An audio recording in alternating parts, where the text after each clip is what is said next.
players. As long as the credits keep rolling in, life's good.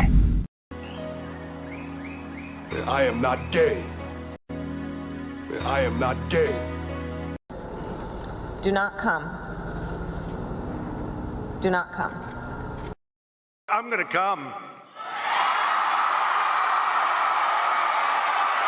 Has she gone or is she here?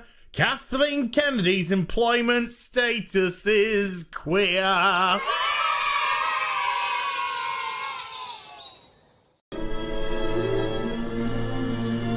What are you doing? Adjusting your breasts.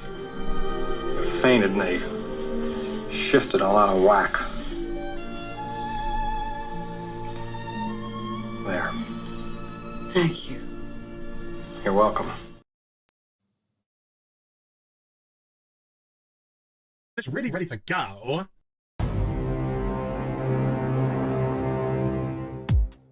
Okay, Cicely! Okay, Cicely! Okay, Cicely! Take me by the hand, take me by the hand. Okay, Cicely! Take me by the hand, take me by the hand. Okay, Cicely!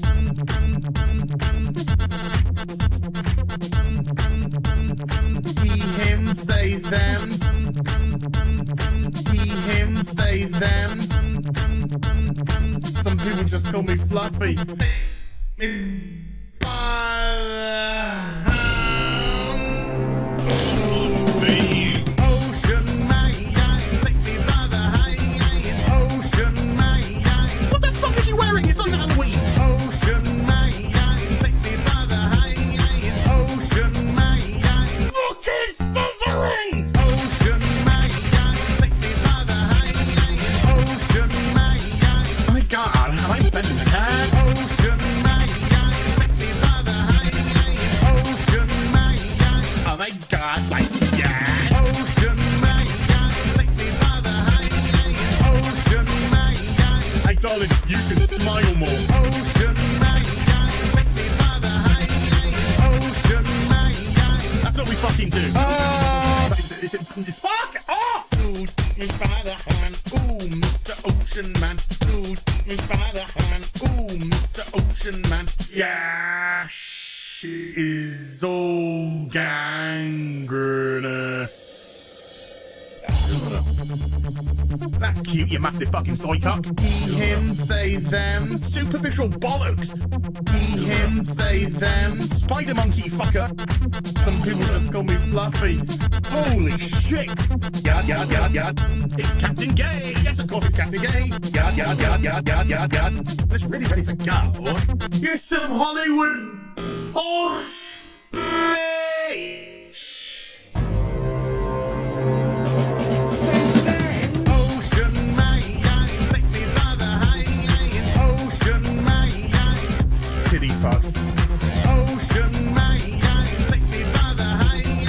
Ocean man, look, it's sizzling. Ocean man, take me by the hand.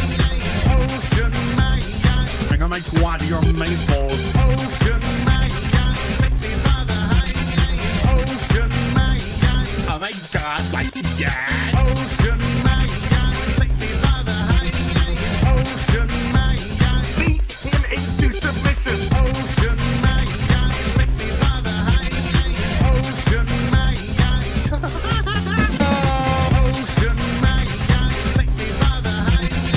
Ocean man, yada yada yada yada. Ocean man, take me by the hand. Ocean man, you got me. Ocean man, take me by the hand.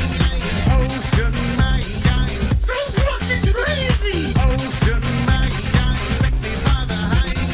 Ocean man, fuck off. Fire, fire, big pants flyer. One of them. So that went well. Let's move on. She's like, it's so. Oh look, what a coincidence. God damn, I hate this thing. I can't say the word tampon. There is nothing I love more. Taking my headphones off, fuck that. Bethesda, there is nothing I love more than to fire up a brand new RPG, lose myself. Sorry, did you want to get immersed in our world? Yeah, well, guess what? Fucking pronouns! I love nothing more than to be dragged out at every fucking conceivable opportunity so you can fucking current day us. Current fucking day! Fuck off! We can't see past our own fucking reflection. That's the level of our narcissism here at Bethesda. Twat waffle! That's all you fucking are! Twat waffle! Fuck off! Fucking gender ambiguity! Fucking current day Californian shit! Cause that's all we fucking know!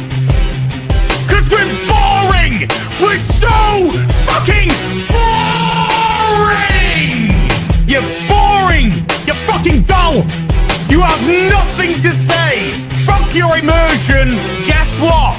Fucking pronouns! You take everything we love and you just can't help! Shovel! You are dog shit! Fucking crap!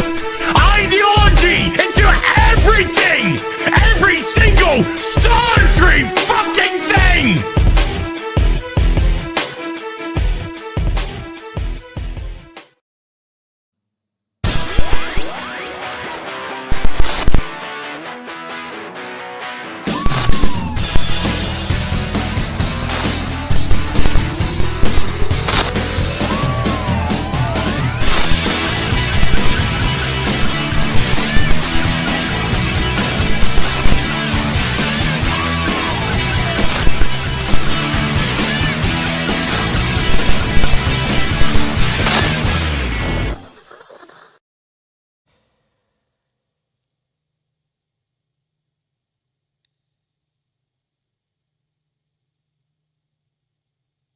I'm just messing. I'm just messing. I'm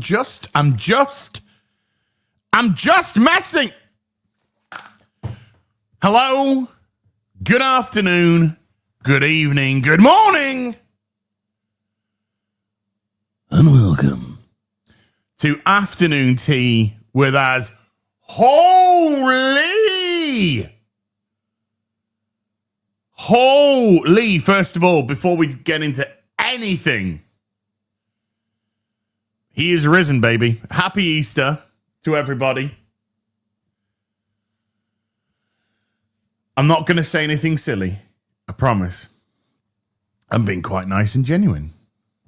Happy Easter. Got my cup of tea. It's blooming nice. Got myself some water. And I hope you have a wonderful day, whatever you're up to today. It's a pretty beautiful day here in the Yuck. Sun is shining. Barely, nary a cloud in the sky. A little bit chilly. It's a little bit chilly. We've had a little bit chilly recently. Yesterday, last night, was the first night of WrestleMania. It was crap. It was really crap. It was crap. But this is have I bumped my head? I just bumping into everything. But last year, I remember last year, the first night WrestleMania wasn't so good either. But the second night was amazing. So fingers crossed for tonight, because whoo.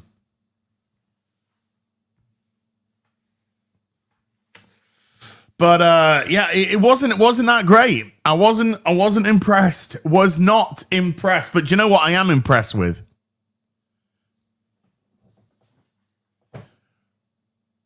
Oh, I can't show you. I can't show. We'll hit a goal.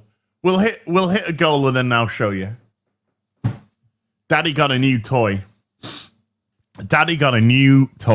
And I'll show it off a little bit later, shall we? Well, I mean, I'd heard that the Charlotte Tiffany build-up was embarrassing. In fact, it was so embarrassing with the promos that when they were doing the hype up before the match, they didn't show a single promo. They didn't show a single bit of a promo. Nice. This is my t-shirt. This is one of my Transformer t-shirts. We've got a bit of Hot Rod, Bumblebee, Prime, and Jazz. And a bit of Jazz. So yeah, WrestleMania night number 1, not impressive. Sorry. Not impressive. I did like bits of the main event. I love Paul Heyman. I love the whole Paul Heyman thing. Tiffany had a tooth knocked out in that match. She had a tooth knocked out, poor girl. But yeah, it seemed to either it was mic'd not particularly well. But yeah, it wasn't that good. It wasn't that good. So really hoping for a great second night like last year. Last year was a great second night. Fingers crossed, fingers crossed. We've got stuff to go through today. We have the new Doctor Who ratings, and boy, if you don't know what they are, and I'll tell you in a minute, but if you don't know what they are, holy shit. I couldn't have predicted how big a drop-off episode 1 to episode 2 was going to be. And when I saw them, holy, we are playing Limbo. We are playing, it ain't just below 2 million. It's hundreds of thousands below 2 million. I think Cody Rhodes is going to retain tonight. That is my prediction. And make no bones about it, Doctor Who has earned every single rating that it's going to get. 1.58 million. 1.58. 420,000 people dropped off from episode 1 to episode 2. 420,000.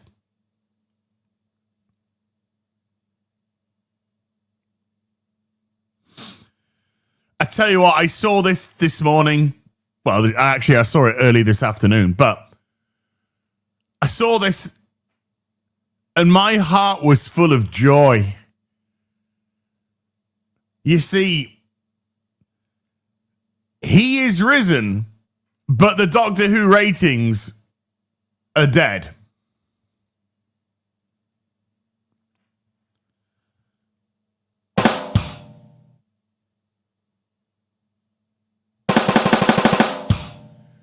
Oh, what a sight. Now then, notice that the +7s are not out yet. They should be out any time. If they are not out later today, the BBC is desperately trying to fudge the figures. I think that the BBC are going to try and amalgamate Disney Plus's numbers into the +7s. That's what I think they're going to try to do.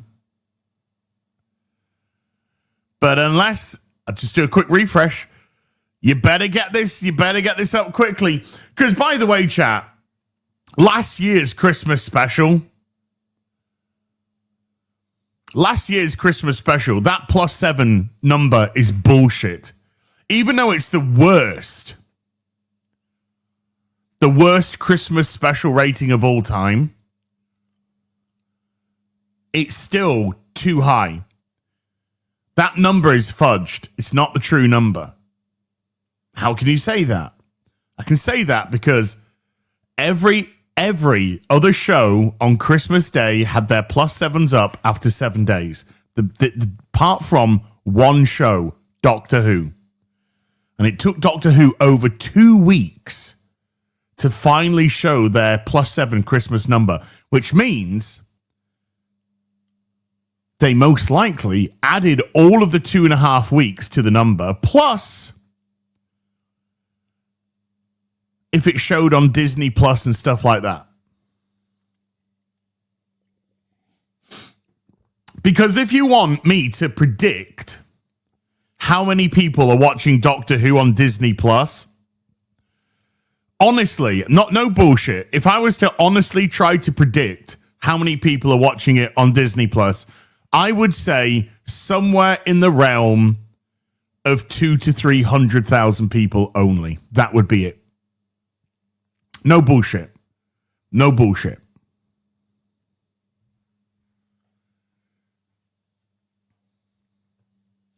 When Tom Baker was the Doctor, there was less than 40 million people living in the UK. When Doctor Who was cancelled in 1989, there was only 42 million people in the UK. There is currently around 68 million people in the UK.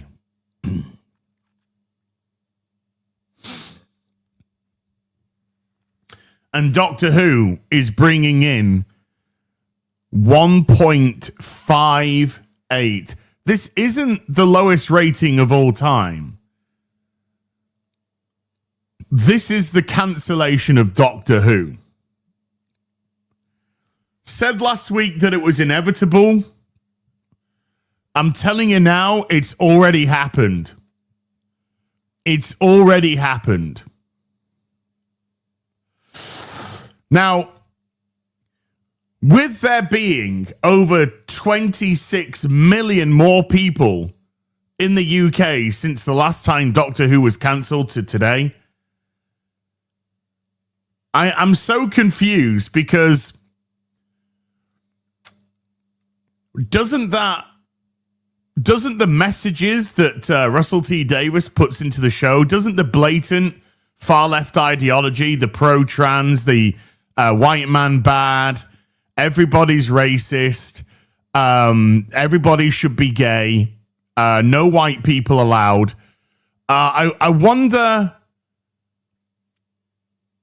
why that's not resonating with these new 20 plus million people living in the UK. I'm going to have to think about that one. It just doesn't make sense. Surely there must be millions upon millions of Doctor Who fans in there.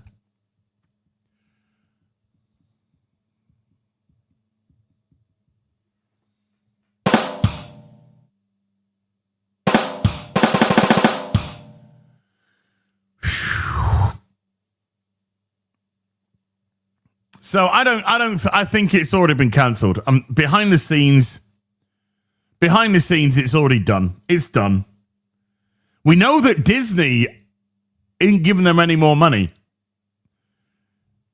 We know that Russell T Davies has been trying to get Disney to renew the show for a season 3. And by Disney, what do you mean Disney renewing the show as? You mean the BBC? No. The BBC ain't calling the shots now because it's the Disney money that's funding the show. If the Disney money goes the way and the BBC has to fund this again fully, they ain't got the money. They can't put that budget. They can't put the £100 million. Oh, have fun, Dave. They can't put the £100 million plus the license fee money into the show. And as soon as the first season aired, Russell T Davies was begging Disney to renew. Any word on a renewal? No, come on, Disney, let's go. We're ready. Let's go. Let's go. Oh, Disney? Nah. What's wrong? We're getting 200,000 to 300,000 people watching this, and we paid 100 million fucking pounds. That's about $130 million. And we're getting 200,000 to 300,000 people watching an episode, probably at peak.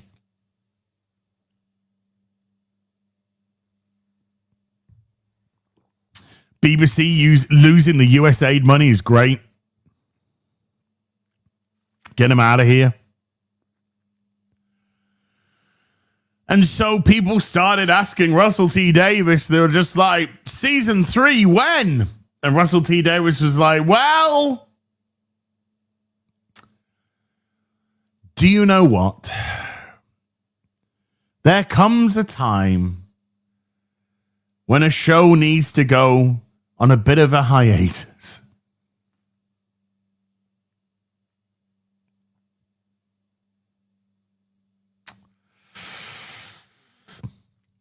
Oh, Russell. Oh, dear sweet Russell. And he continued, in the future, somebody will write incredible stories. And it can rise up again.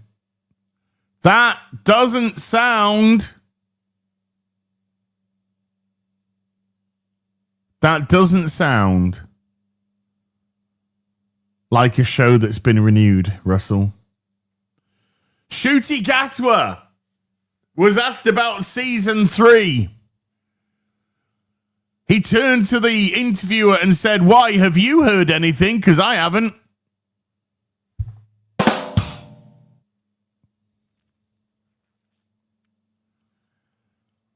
I'm going to take a photograph of this.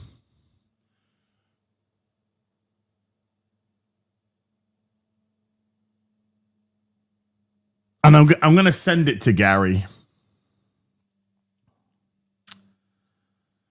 I don't want to edit it. I just want to share it with Gary, please. I just want to share it. But I thank you for the quick edit. I appreciate that. Where's Gary? There he is. Progress, not perfection. Gotcha. What message should I put? I'm going to put,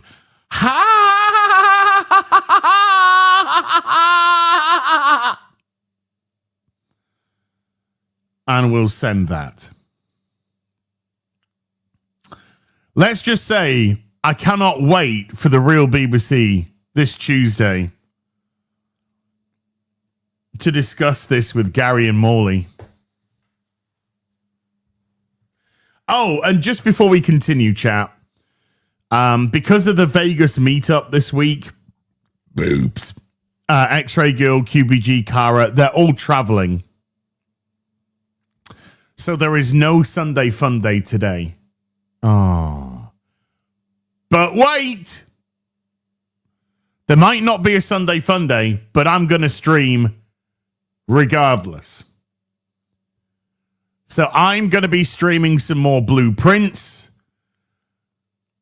as I try and discover some more secrets before tomorrow's speed run with Morley. It's cold.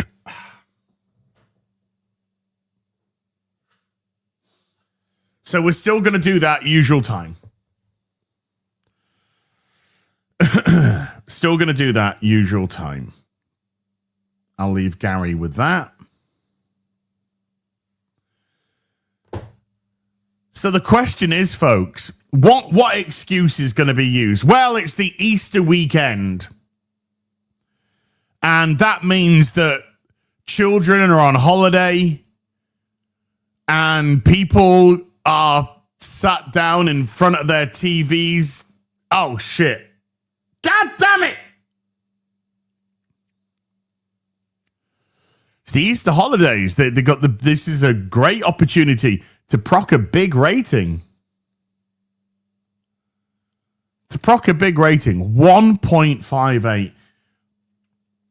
I'm now thinking, can we get lower? Is this going to be, in actual fact, let me just stop the screen for a second. I just want to do a comparison.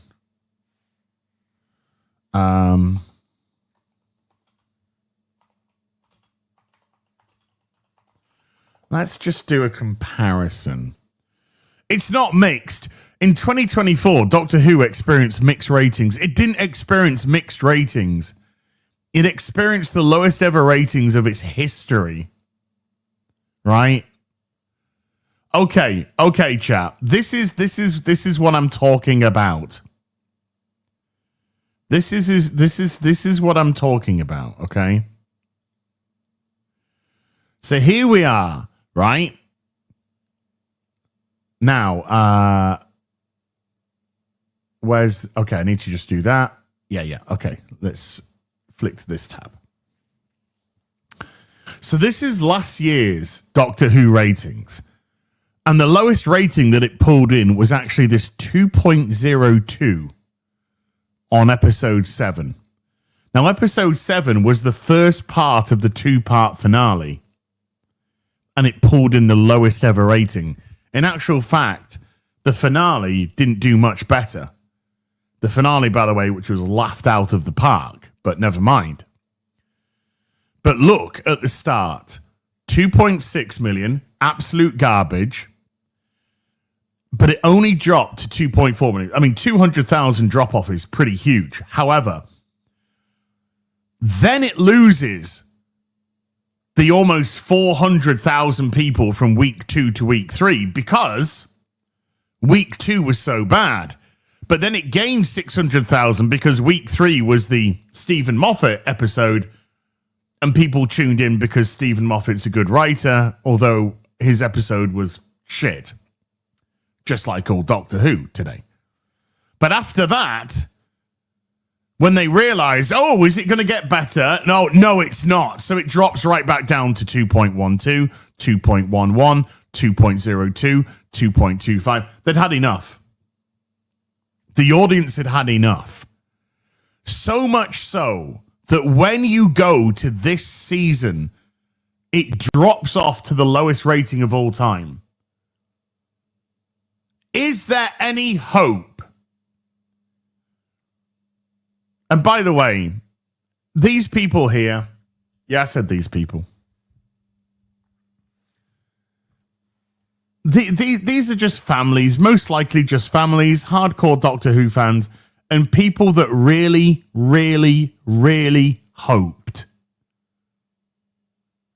that it could change, that it could get better, that it couldn't get any worse. This is a damning indictment on what people thought. A damning indictment.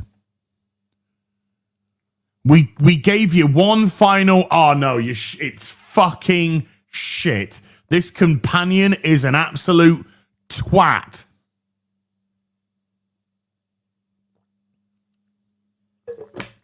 Planet of the Incels. Planet of the Incels. That's not a hot take that we're having. That's not us trying to look into the metaphor of the episode. That's not us going, this is what we believe Russell T. Davies was trying to say. No, it is a line that was actually said in the show by the companion. They're going to Planet of the Incels.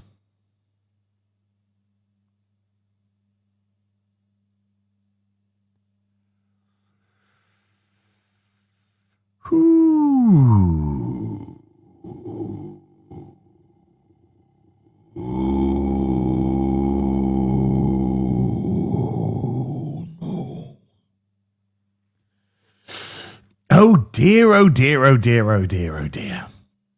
I don't even know what happened in this episode. You couldn't pay me to watch this, but I will quite happily point and laugh at the ratings.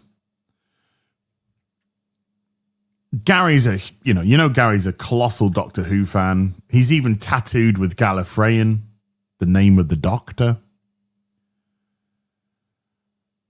I bet he's kind of rethinking that one a wee bit now, you know. Boobies. But just imagine that you have people, fans of the show, to that degree, that they love the show so much they would permanently paint their body with imagery from the show. That's how much you've touched that person's imagination, their desire to support the show.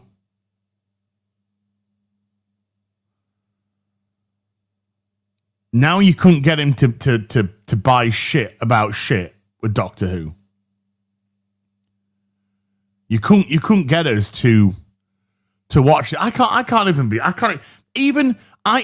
know, right? I know that if I was to watch this season and make a review video, it would do well. I'd get decent viewership on those videos. It would do well. Even I cannot be fucking asked to do that. I'd rather leave that to Disbrew or someone, or Gary, to watch it and then let's just discuss it on the real BBC.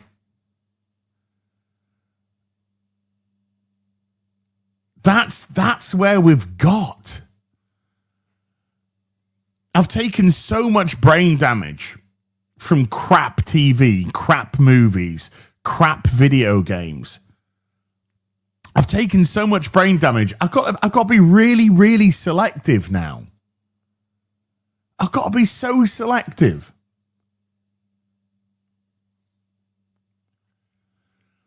1.58 million. That's never changing. That's in the record books. And the only question is, can it get even lower? Because, as I just showed with this, it was at its lowest point around episode 7. Even episode 3 was worse than episode 2. There is a chance that it could get even lower next week.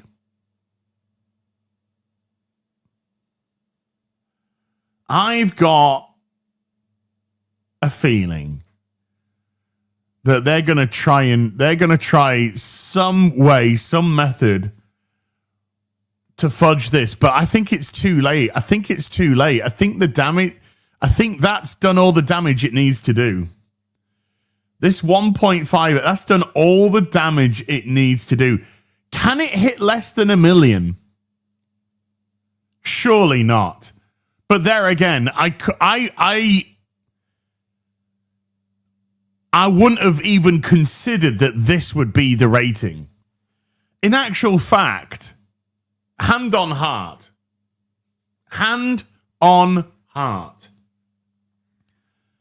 I thought this week the ratings might just go up a little. Not much.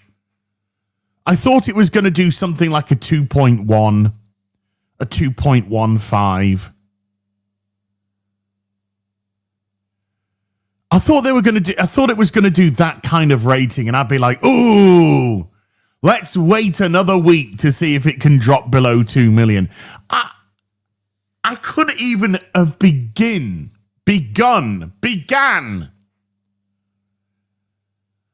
to believe that it was going to lose 420,000 viewers from episode 1 to episode 2. I couldn't have even imagined it. Because now it has the scope to go lower. And remember, guys and gals and kids of all ages, because 99.7% of my audience is over 18. These are the people making this show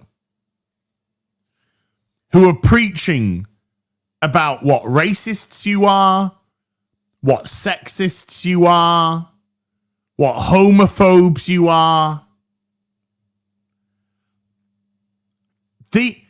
That is meant to attract an audience. According to these people, there is a demand for this.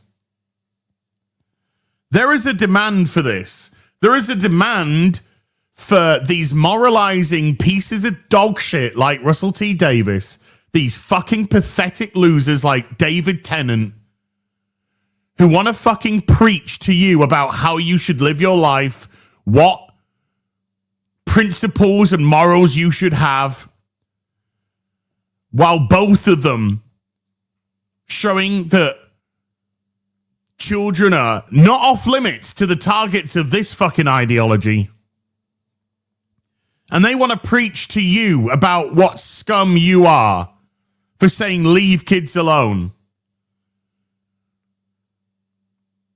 We're going to go into we're going to have a look at a Pedro Pascal quote in a moment as well. Yeah, live your life the way I demand that you live it.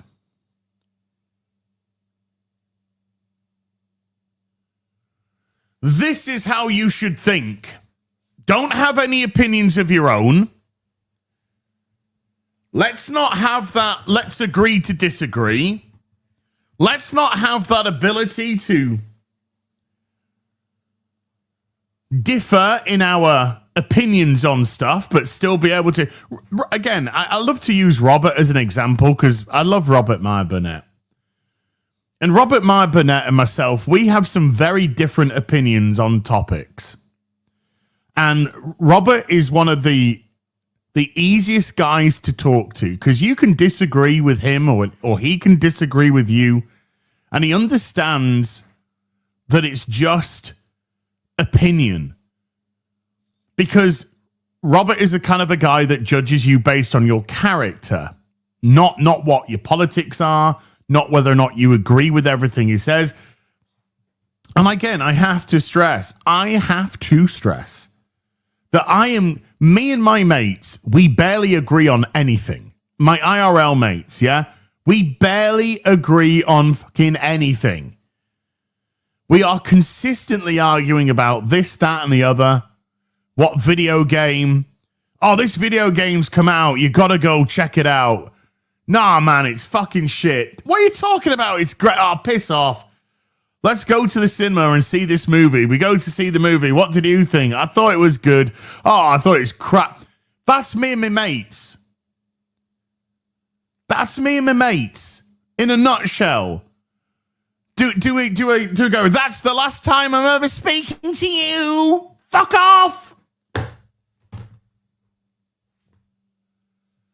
No, that's just a mate. That's how it is. I don't agree with my family half the time. My sister jokes that when my sister met Chat's mum, my sister says to Chat's mum, I'm as his weirdo leftist sister. That's how she introduced herself. And we all laughed. Because my sister's a bit of a lefty. And she knows that I have some very different opinions. But the thing is, that doesn't mean shit about shit. Because it's about who you are as a person, the content of your character.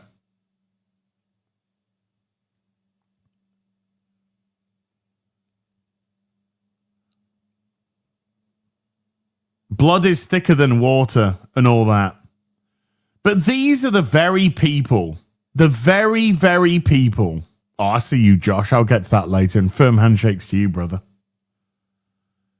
These are the very, very people who are preaching to you about how you should perceive things, what politics you should have, who you should support, who you shouldn't support. Well, the thing about the BBC is it is supported literally through a taxation, which is the British license fee, the TV license. And the moment that the BBC lose that funding, and as long as the Labour government, the fucking unbelievably retarded Labour government, don't try and merge that into the taxation system, and the BBC has to fund itself, it will crumble within 12 months.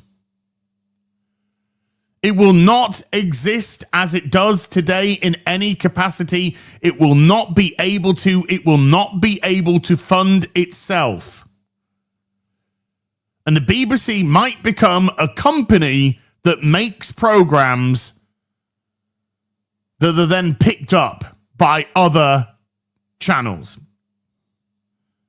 Because it won't exist as a streaming service, because nobody's going to subscribe to that fucking shit. And it will not in any capacity be able to fund itself for a 24-hour, 365 company in programming. Never mind the fact that there's BBC 2 and BBC 3 and the radio and all of that. It will not be able to fund. The only reason why the BBC exists is because it is literally given free fucking money. And the two biggest exports that this organization had, Doctor Who and Top Gear, are dead. They have managed, in the space of 10 or so years, because remember, Top Gear was cancelled. Well, I should really say Jeremy Clarkson was fired in 2015. In the space of 10 years, they've managed to take the two biggest exports that they had, that they sold to the huge amounts of countries worldwide, bringing in colossal amount of revenue for the BBC. Top Gear is cancelled. And Doctor Who, this show is cancelled. Because you cannot have a fucking show on a Saturday night that does 1.58 million viewers. There was that bit of information that came out that said to justify its place, this show has to do somewhere in the region of 4.9 million viewers. To justify its place on a Saturday night at this time slot. Hell, there is a show called Gladiators. I know that America had a similar show as well. I don't know what they called it. But Gladiators is where you have a bunch of gladiators and you've got two regular Joe contestants who are usually very fit, by the way. And they have different events together, and they try and get points, and then they get head start on a final assault course. I think, you just called it American Gladiator. Okay. Okay. Literally just called it American Gladiators. This is a show, by the way, that is decades old. I used to watch Gladiator when I was a kid, and I'm 50. I used to watch Gladiators on ITV, because it used to be an ITV show decades and decades ago. And was it Jet? And we all wanted to bang Jet. Everybody in the fucking world wanted to bang Jet. Oh my God, she was... I mean, she's still crazy hot now. However, 33 years ago, wow, there you go, 33 years ago. And it went off the air for a long time. And then the BBC picked it up. The BBC picked it up.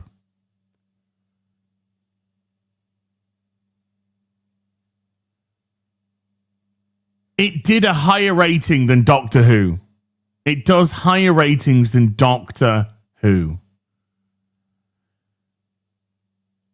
Now, you could say, well, that's crazy. No, it's not. Do you know why? Because Gladiators is actually a family show. Gladiators is actually a family show. It's a show that you can sit down with mum, dad, the kids, or as I did, I sat down with my sister, Mr. Porkchop, Applesauce, Chat's mum. We watched it all together. It's a family show. It's a great show to watch for families, adults and kids alike. It's fun. Oh, look at this event. This is fun. Oh, look how well they're doing. Oh, look at the The gladiators knocked them down. Oh, it's a really good show to watch for families and friends. Takeshi's Castle was awesome, by the way. That was the early 80s, by the way. It only ran for about 3 seasons or something, but it kind of got constantly shown around the place. Anyway, Doctor Who is not a family show. It's not a family show.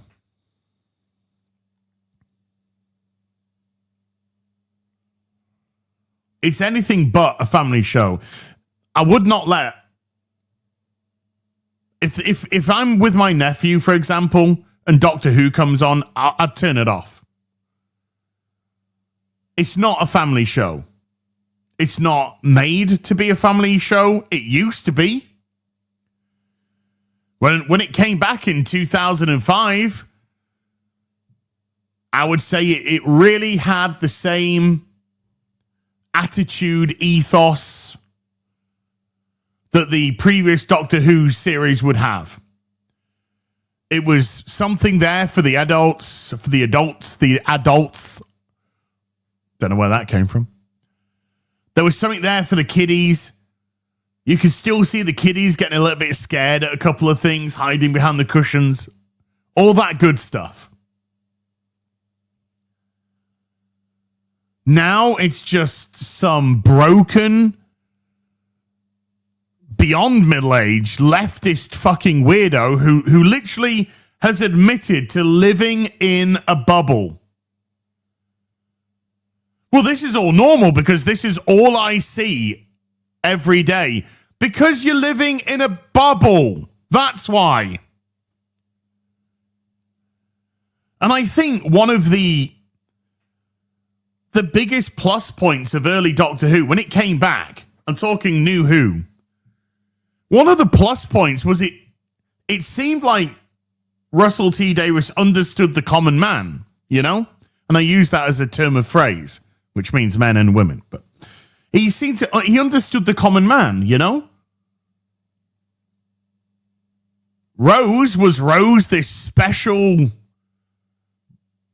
incredibly, woman boss. No. She was a 19-year-old girl who worked in a department store in London. She lived in a council estate with a mum.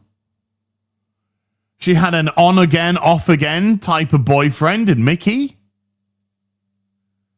who was a mechanic. She'd never experienced the world, let alone time and space. Single-parent family. There's a lot of relatable things there to a lot of people. It was blue collar. For the most part, it was blue collar. It really kind of spoke to the working class family.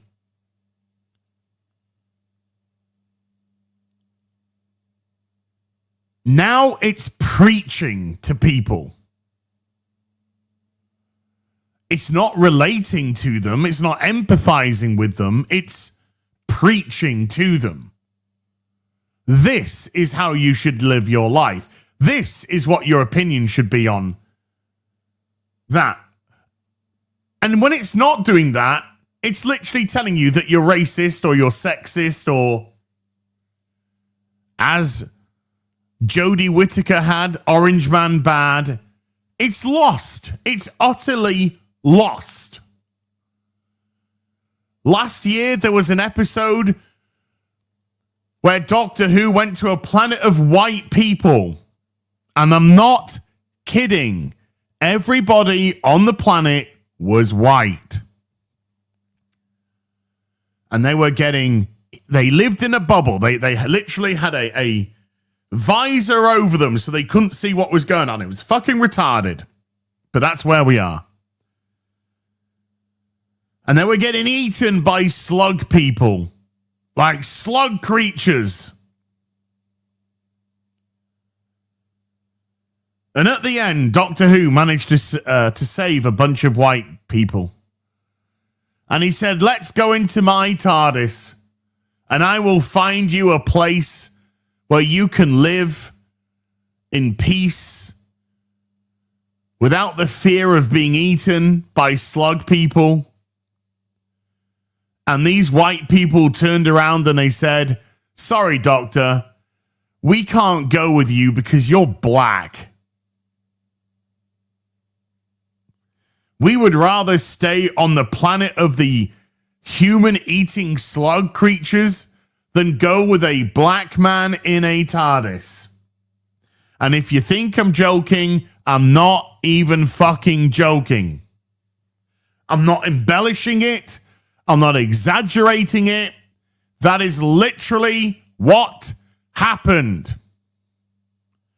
Because now, instead of relating to people, understanding the working class, the plight of the working man and the working woman, we've gone beyond that, and now you're just a bunch of racists.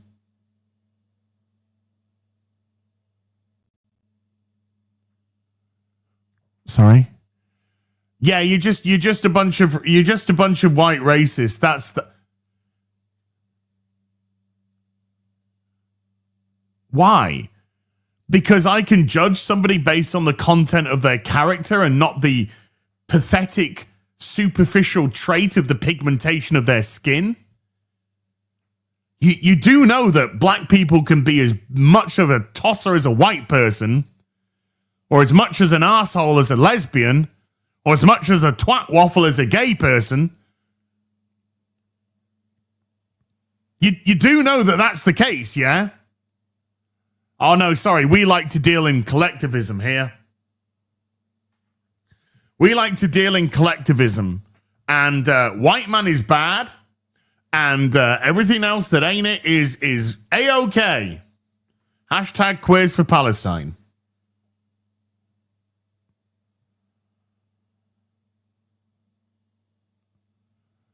And so when you kind of look at it like that, and you look at the fall that the show's taken from the crazy heights of David Tennant's first run through to the 1.8 million overnight of episode 2.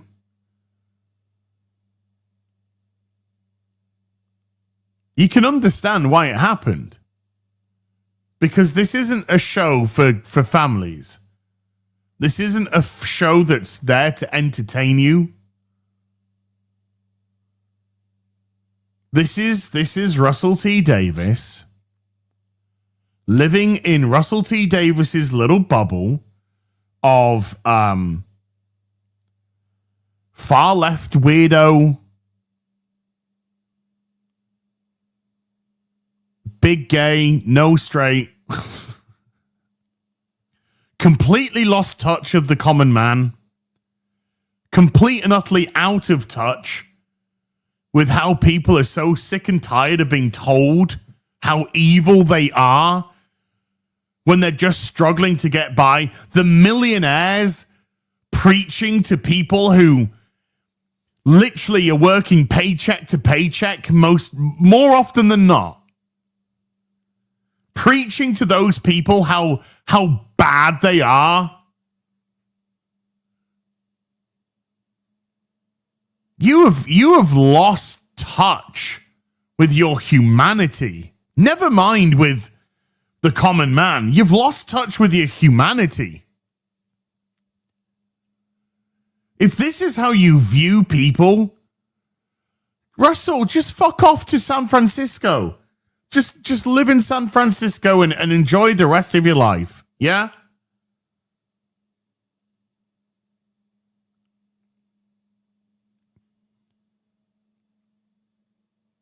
Defund the BBC. Defund it. Don't make the license fee a tax. Don't even try that shit.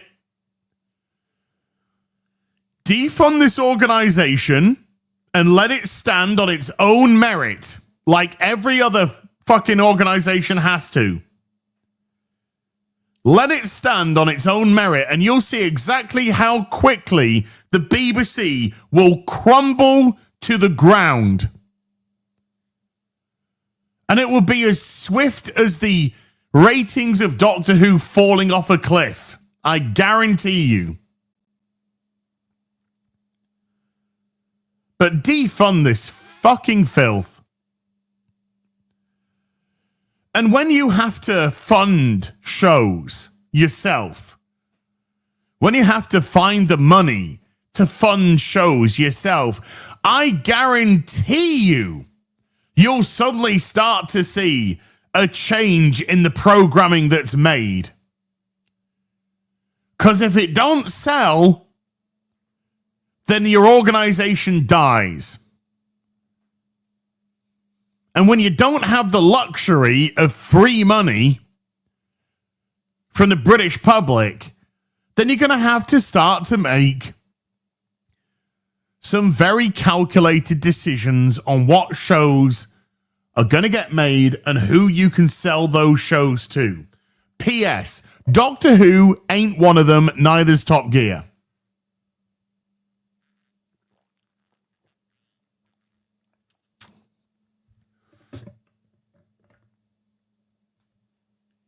Oh, yeah, they're trying to bring a streaming tax in.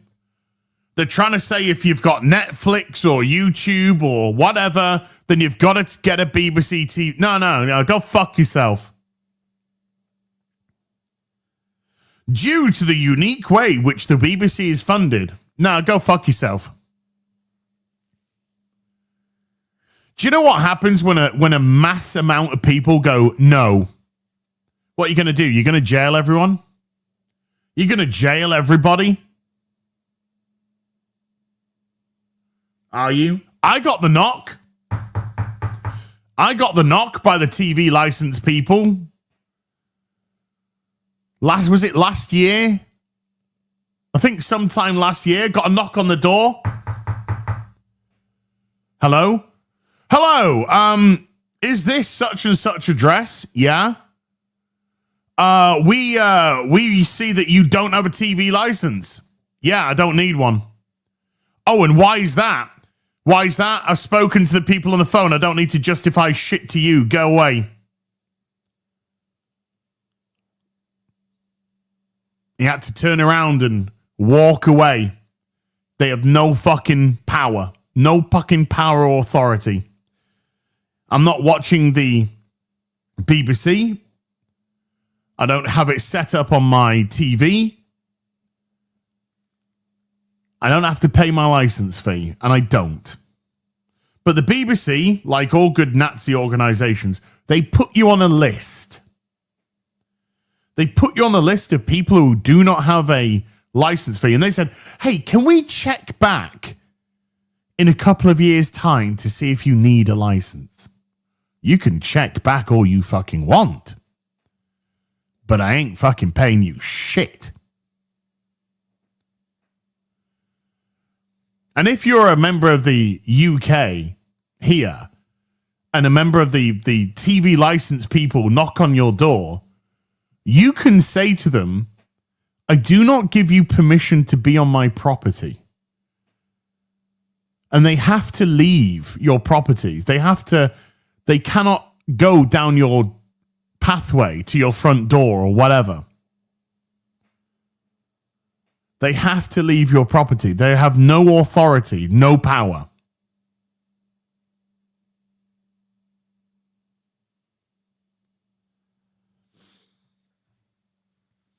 The BBC, for years and years, would just lie about TV detector vans and stuff like that. TV detector vans are in your area. If you do not have a TV license, you could be subject to a fine of £1,000 and a prison sentence. Imagine threatening people with imprisonment because you don't want to watch Doctor Who talk to a policeman about having a thumb stuck up his ass.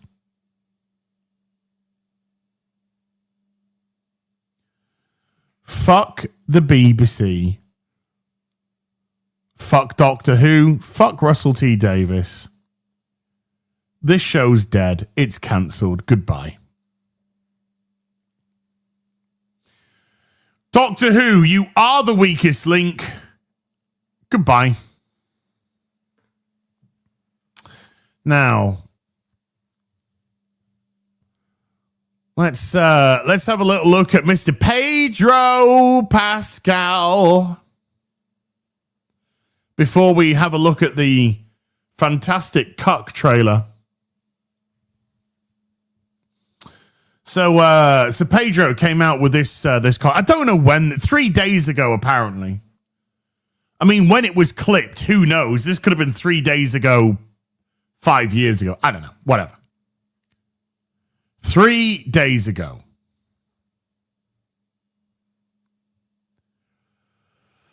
I can't think of anything more vile and small and pathetic than terrorizing the smallest, most vulnerable community of people who want nothing from you except the right to exist.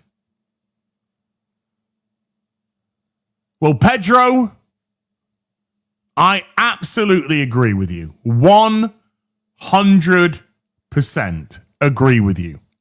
And I'm not being facetious, and I'm not being dumb, and I'm not being contrarian. I 100% agree with you, Pedro. I think we should leave children alone as well. I absolutely think we should leave children alone as well.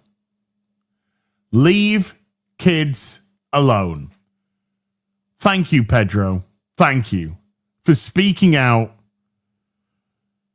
on this disgusting ideology which targets children, vulnerable children who just want to exist.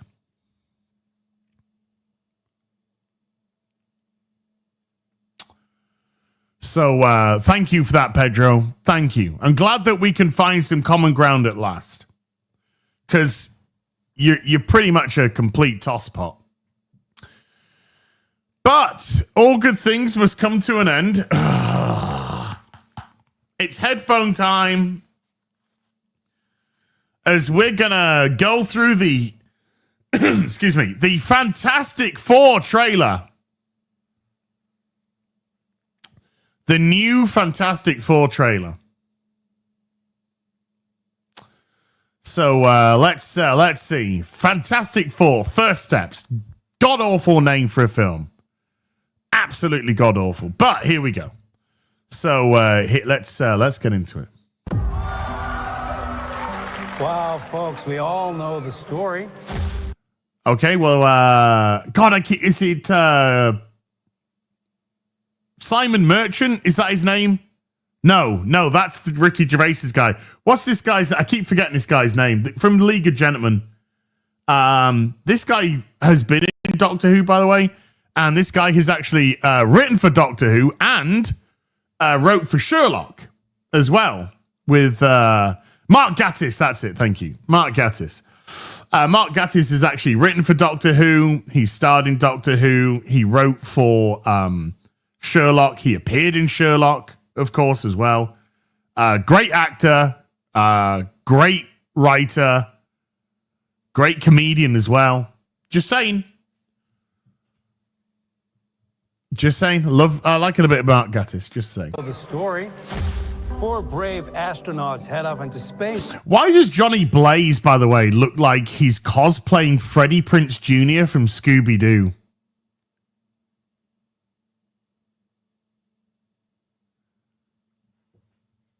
Also, I'm pretty sure that Johnny Blaze in this is Flame On, if you know what I mean.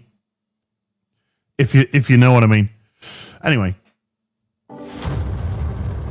And come back forever changed. This car? Our city, our planet. Doesn't it kind of have the similar vibes that the first Joker trailer, had? In terms of the sort of music and the imagery. I mean, I like the setting. I have to say, I do like the setting. I do like this retro 60s, futuristic 60s aesthetic. And I do like the costumes and stuff. I mean, apart from that, I think that's where the praise kind of rapidly ends. But anyway. Owe a debt to these intrepid souls. And while we can never repay them, Hold on. I just saw something. It's a female police officer in the 60s, so you know that we're living in a fantasy land. You know that we're living in a fantasy world now.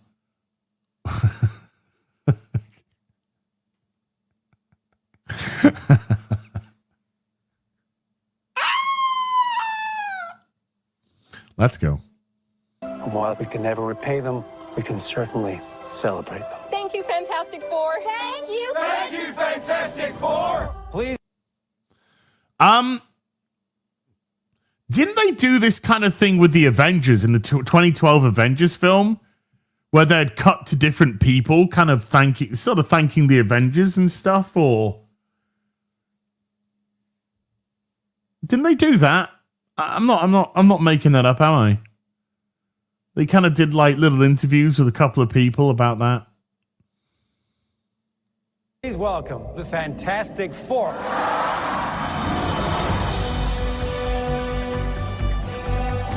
Herbie, how's that sauce looking? So, I do like the costumes. I like that kind of 60s retro aesthetic, and I do like the look of the thing, but the thing just seems to change from almost scene to scene about how he looks, and the head looks a little bit too small. And I wish they'd done the voice different instead of just having the regular voice. I don't know, Anyway, things that were said before. That is fantastic. You're late. What do you mean? What do you mean? What do I mean? You're late for dinner. Yes, we are. You late? I just said that. Are you pregnant?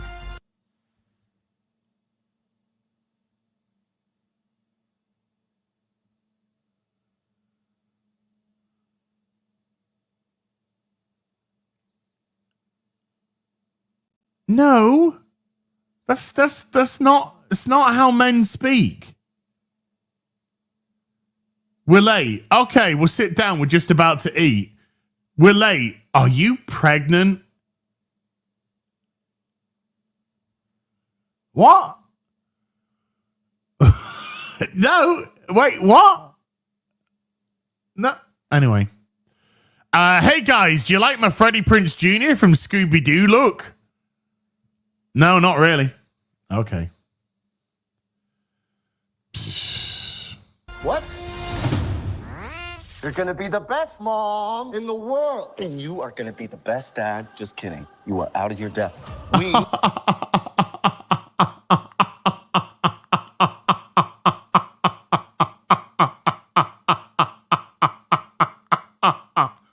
That's it. Put the man down. Make sure that the man's put down. The smartest man on the planet is out of his depth because he's got his wife pregnant.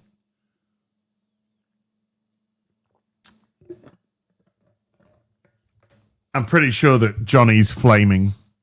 Pretty sure that Johnny's a big flamer. We're gonna be the best uncles ever. We can do this. Nothing's going to change.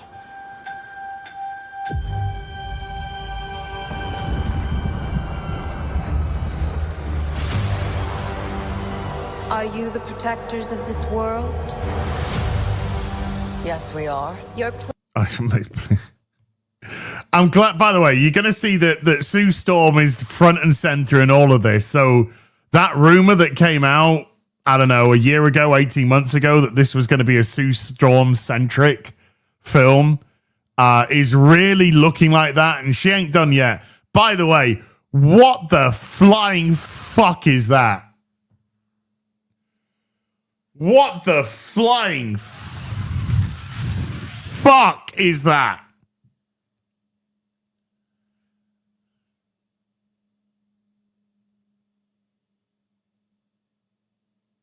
Now, I've been told, okay?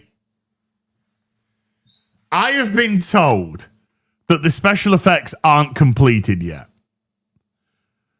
That's what I've been told. The special effects aren't completed So they are a little bit rough in the trailer. I have been gaslit by information like that for so long. Stop, it's from the comics! Stop, it's from the comics!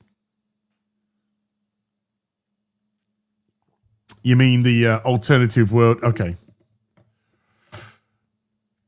So I don't know whether or not to believe this information that I get half the time anymore. That's why I don't really run with anything like that, and I certainly don't like to do rumor videos. But I've been told that the special effects are not finished yet. Yeah. How many times have we heard that? And then when the films come out, it's been like, oh no, that's exactly how the special effects looked in the trailer.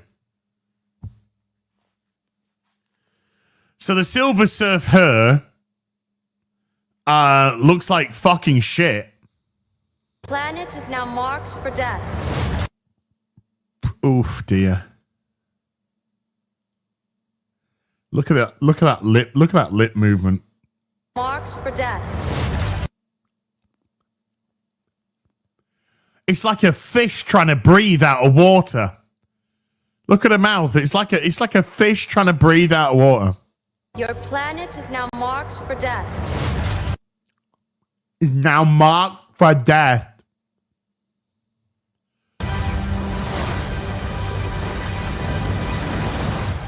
Sorry. I mean, I know that Johnny can turn into to fire and everything, but how does number one, why did the surfboard take his powers away? And also, how would he be able to even fucking breathe? Anyway, It's my fault. I stretched. look how high up. This guy would be a fucking ice cube.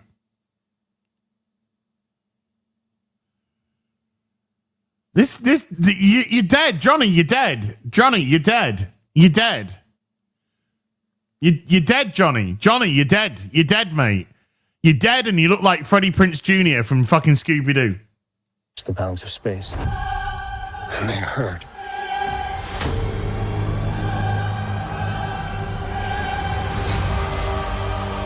Are we safe? I don't know. There's not enough time. I'm not giving up.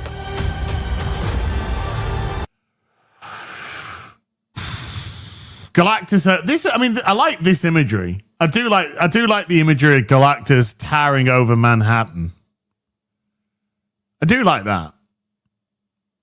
It's good imagery. Ooh. We will face this together. We will face. Oh no. Okay. All right. Okay. When I saw.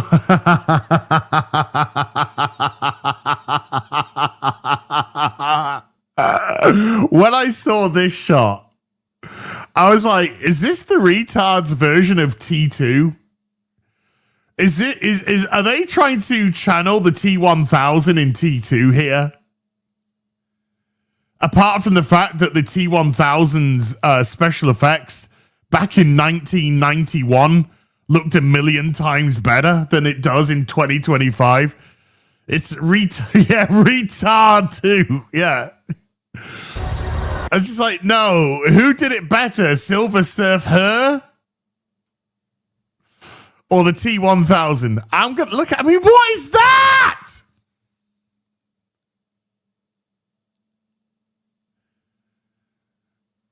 She hasn't even got any nipple. I'm only kidding. What? It looks awful. It looks awful. Wait, she got a camel toe? Wait. Have we got a Silver Surf her camel toe going on here? Have we got a Silver Surf her camel toe going on? I don't know. Maybe that's why she went into the heat, you know what I mean? Loosen things up. Ah, man, look at that mouth. Look at that mouth.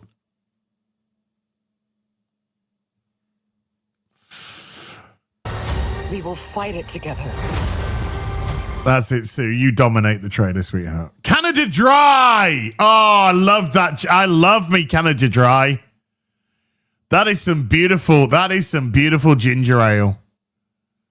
That is some beautiful ginger ale. I love Canada Dry ginger ale. Just saying.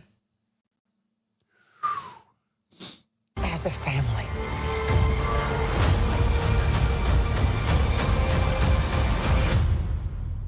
Has to be us. It's just Sue. It's Sue. She's running the show, baby. She's running the show. The Silver Surf, her and Sue Storm gonna kick some ass. Johnny's gonna be gay. Pedro's gonna defer to the smartest man alive, by the way, just saying. The smartest man alive is going to defer to everything. And the Thing's gonna stick his finger in food. See that this looks terrible. It just the running looks like a PlayStation 2 character running. Just look how janky the run is. Oh, it's not good. Oh, we get to actually see a little bit of Stretch Armstrong. I think this is the only time we've seen Reed stretch. And it's for a microsecond. Looks like Galactus's fist there. Fist or boot. Could be his boot. Could be Galactus's boot. Got to finish on Stu. You got to finish on Sue because she's the important one. She's the important one. She's the girl boss. We will protect you.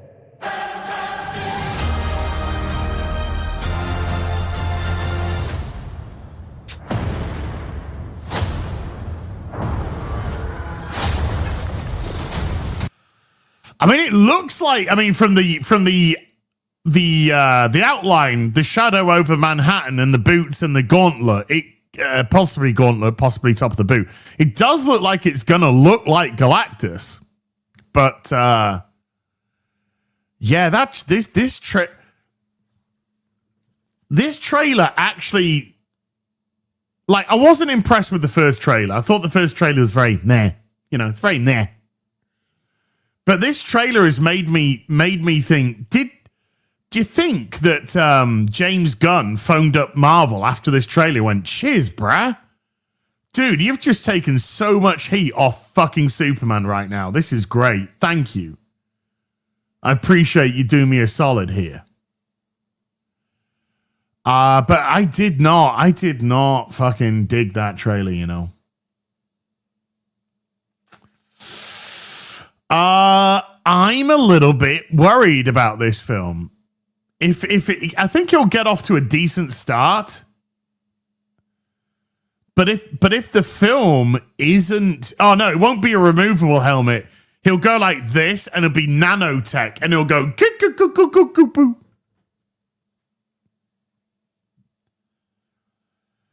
I don't know. I'm kind of a little bit concerned about this. I'm a little bit concerned. I got a feeling that things if this film isn't great,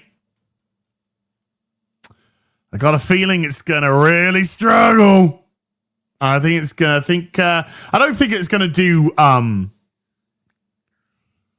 Marvel's numbers or anything like that. No. But I got a feeling it might kind of peak out at around 500,000 to 600,000. 500 to 600. That would be bad. I think it's going to peak out at around 500, 600 million. I just got a feeling. I just got a feeling. I could be wrong. I might go to the cinema and come out and go, guys, actually, that was fucking great. I love that. We'll see. But But let's just say that the trailers haven't impressed. But there again, trailers can look great and the film can be shit. So, but the trailers ain't impressed. Now let's jump to this. Superman Day, behind the scenes look at the Supermans. Let's have a little look, shall we? Being a child. Do you see that? Do you see that? He's walking past his stunt double. The stunt double's done all the work. Now come in for the pickup shots.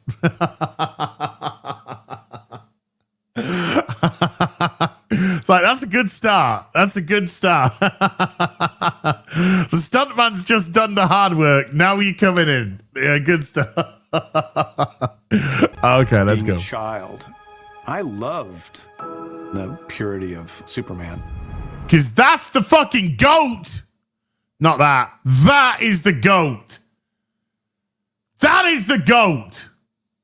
Right there. That's the GOAT. Oh, God, I miss you, Christopher Reeve. You were hope personified.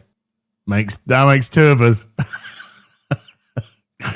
That does make two of us, in all fairness. I don't know if he's a narcissist. I think he's very insecure by the way that he reacted to people online with some stuff. You know, when he was given the Superman, when he's given the DC docket, and some people, you know, he kind of responded very quickly to some people that he just should have ignored and let his work speak for him. So I think there's a fair bit of insecurity and worry, and I do think that James Gunn's more interested in beating Zack Snyder than anything.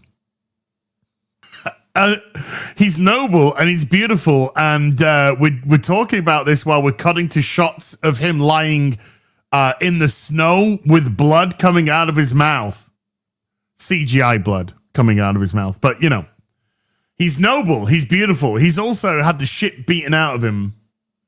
By the way, if you know Superman, this here, the amount of damage that Superman's taken right here, this is akin to the level that he could take with Doomsday. So, if the rumors are true,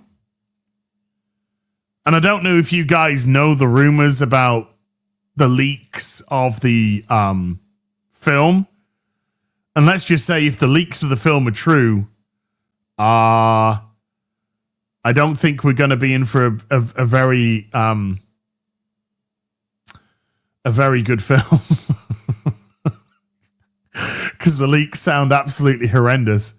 But yeah, this is so. If you just want to block your ear, I'll do this when I finish saying what I'm going to say. If you just want to block your ears for a bit, just mute it for a bit. So if the rumors are true, and he's the main villain is actually Ultraman, who is Superman from another Earth, but you know, it is what it is. Then this is the only guy that could potentially cause this kind of damage to him. Otherwise, this level of damage is just kind of Doomsday-esque. It's really weird. Okay, you can unmute me now. We just finished day 1 on Superman. I do think she's great casting as Lois, and I don't mind the casting of David Cornsweet. But that costume is fucking hideous. That costume is hideous and I hate it. It looks like a plastic CW mess. It looks uncomfortable. It looks restrictive. I don't like it. I don't like it. It's very New 52 reminiscent. And I hated that New 52 costume. It's so weird because the internet came up with so many better costumes that would have worked. Yeah, I absolutely agree. This kind of rubber trend, like this just looks like tacky rubber. just looks like tacky fucking rubber. And it doesn't bend well or flex well. I hate this kind of plastic costume era. Ah. Been a hell of a week at the office. But I think he's a good look. I think he looks good in terms of a potential for Superman. I don't have a problem with the casting. Nicholas Hoult as an actor. Do I see him as Lex Luthor though? That's the thing. I do like him as an actor. He comes across as a really nice guy as well in real life. But I just don't see him. But this is it. He's a good actor, and maybe I'll see him as Lex Luthor in the film. Because obviously there's not a lot that we've seen. But I do like Nicholas Hoult as an actor. I think he's a great actor. But is he Lex Luthor? That's another question. Of characters and stories, and we really want to do justice for them. Welcome. Oh, yeah. Okay. So this is the Maxwell Lord group, I think. So we got Hawk Girl. She's got a mace. Yeah. Yeah. No, nobody cares about Hawk Girl. Just saying. Metamorpho.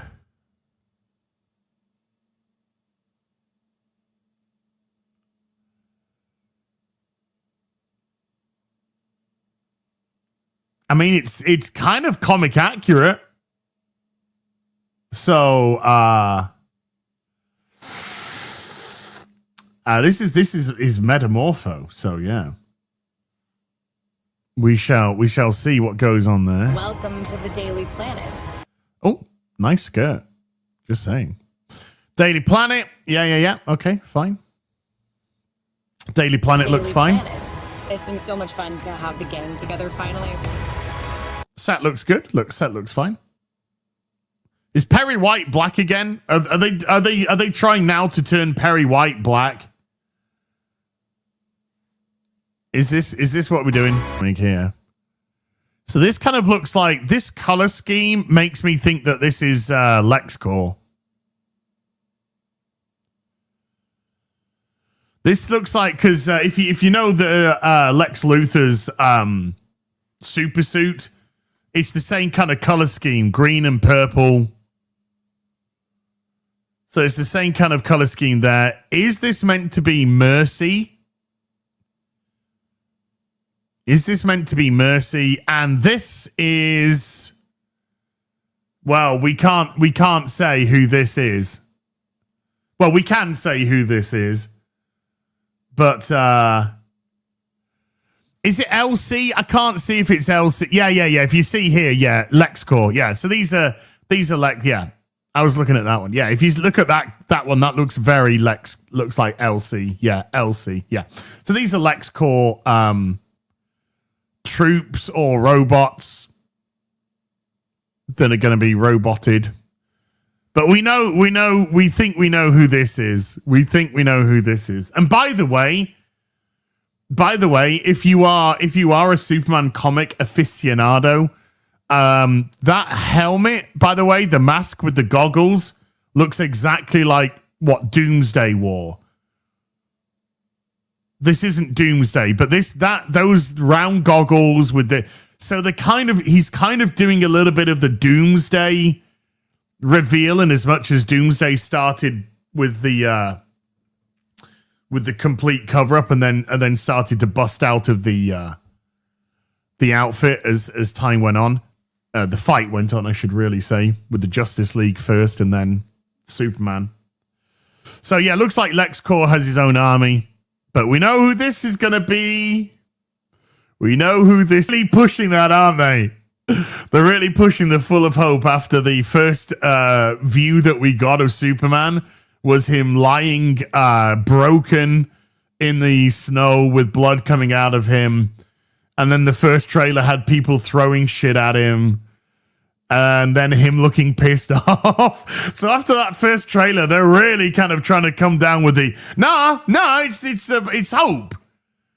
It's honestly, it's about hope. It's big time hope, promise you. I hope so.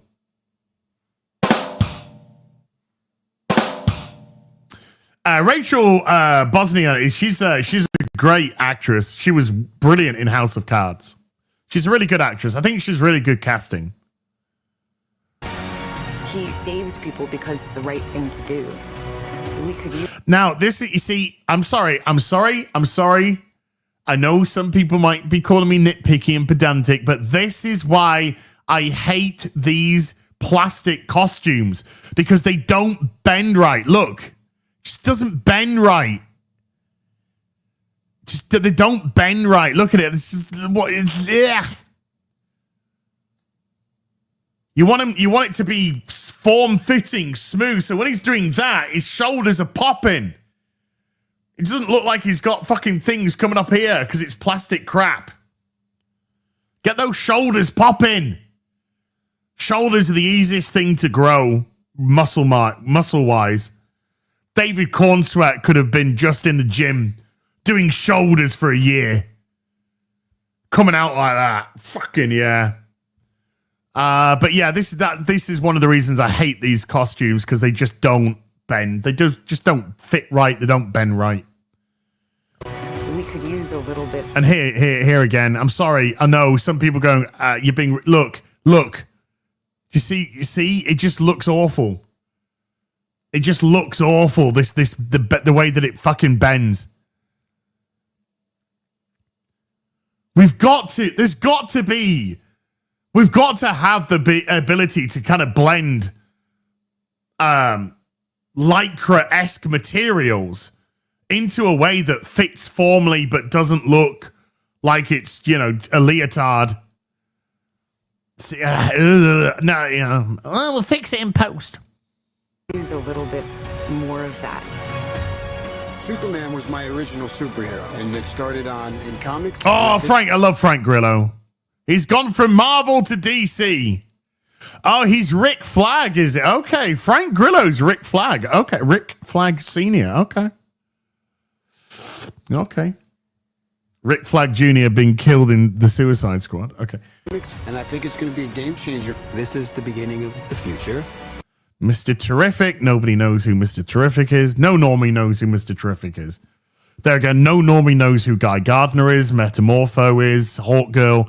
No normie knows who any of those characters are, just FYI. I really, really want this to be good. I really, really want this to be good. I really do. But I don't know.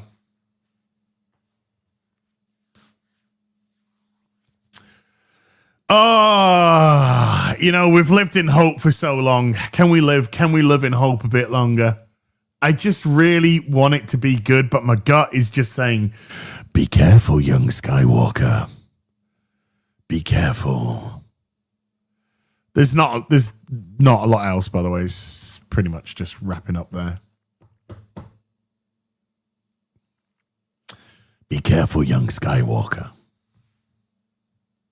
Right, I'm going to go through a few supers and then we'll go into the next segment. Excusez-moi. Actually, I'm going to take a little bit of libation. I've done a lot of talking and not a lot of drinking.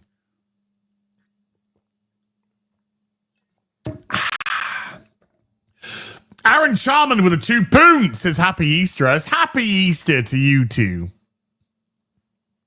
Hope you have a wunderbar day.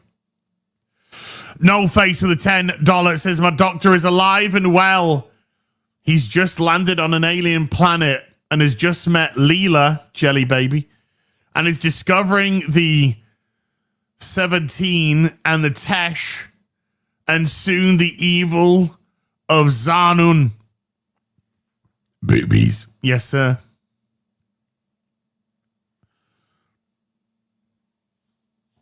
My doctor's being told by a bunch of white people that they can't go with him because he's black. Okay.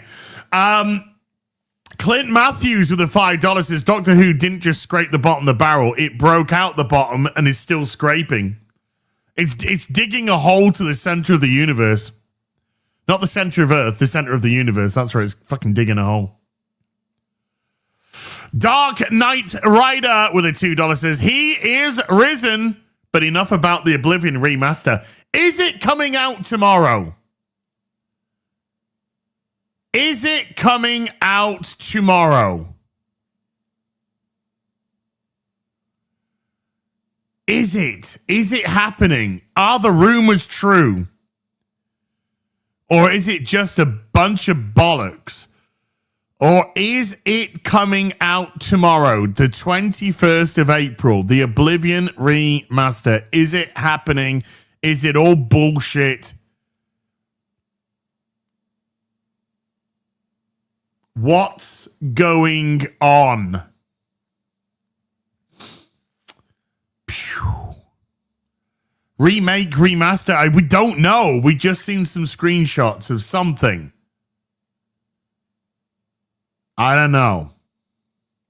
I don't know.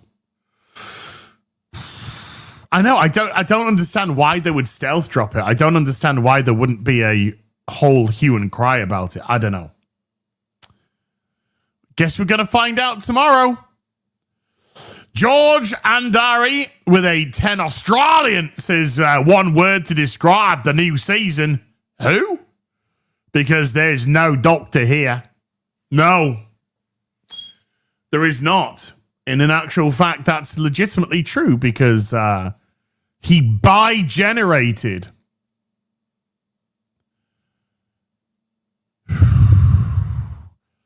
From 14. So he's not actually the proper doctor in the first place. Dawnbreaker with a $5 says people might hate both sides, but people need to remember only one side advocates for murderers and pedos and violent criminals. That is true. It's as if you can have an opinion about certain things on one side and also have opinions about certain things on the other side. And just because you might agree with certain things on the other side doesn't necessarily mean that you don't agree with certain things on...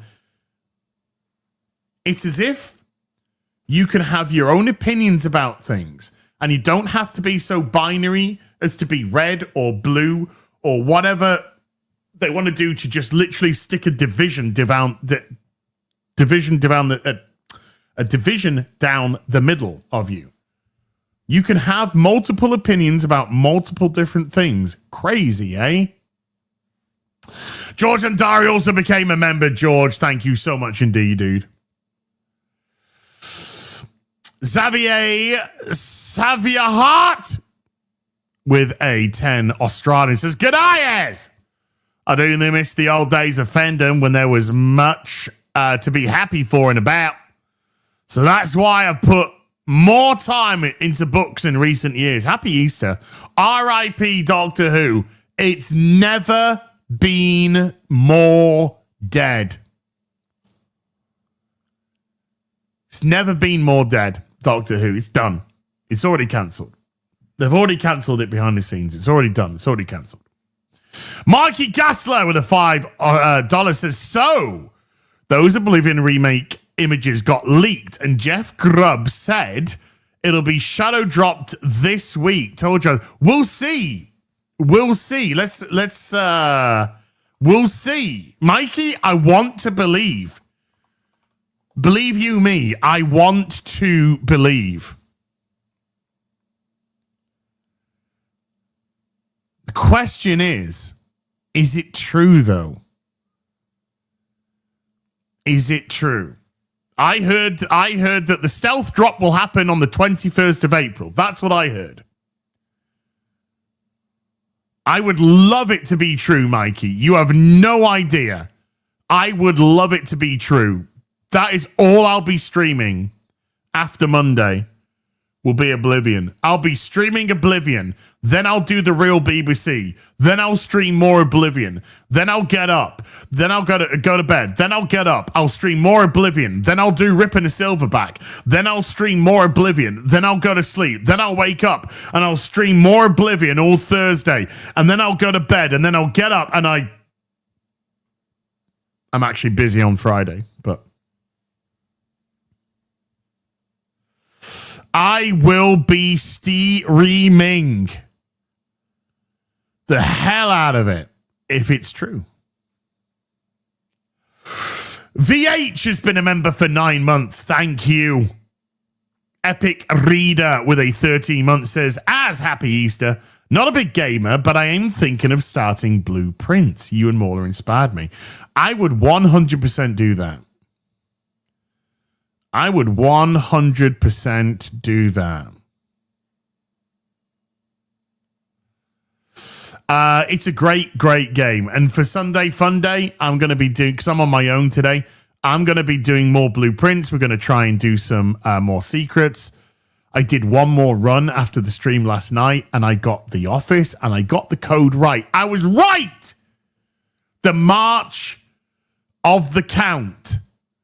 I was right when I found that statue, when I saw that statue, and it all twigged.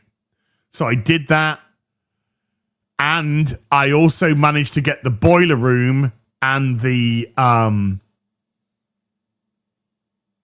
laboratory within 2 rooms, and it was adjoined by the dark room. So I did it. So I opened it up, the final cave, which allowed me to use my microchip. But I'm now missing a microchip. I need to find another microchip somewhere. But no, I have not solved the drawing room mystery.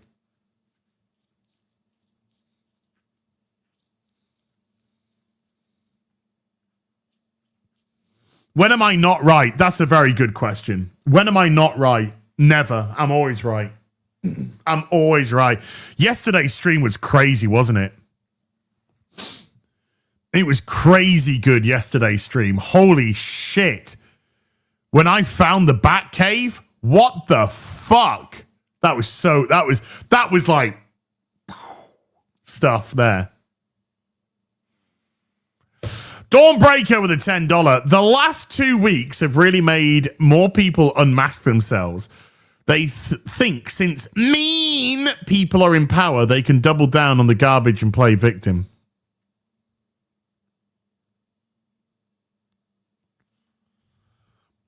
I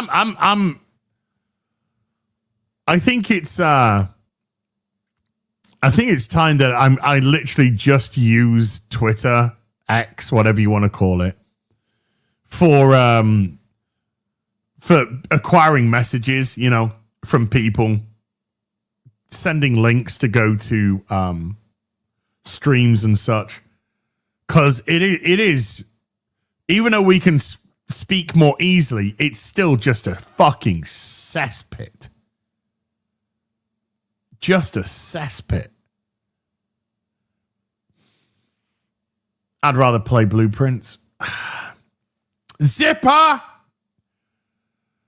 with a membership for 33 months. Will we live to see the numbers drop below 1 million? I mean, it's done this season. It's done. There's no chance in hell that you can renew this show based on these figures. None. So the question is, can it hit below 1 million viewers this season? I would have said, you got to be kidding. No. And I still don't think so either. I don't think it's going to drop below 1 million. However, it's going to be fun to see. And I will fucking celebrate every little scrap of it. Hey, we just hit the goal. Those 10 people that hit yellow super chats, you're not a Doctor Who fan. Lucky you. Congratulations. So we're going to have to set another goal. Let's lower it a bit, though. 5 super chats. But we'll go orange.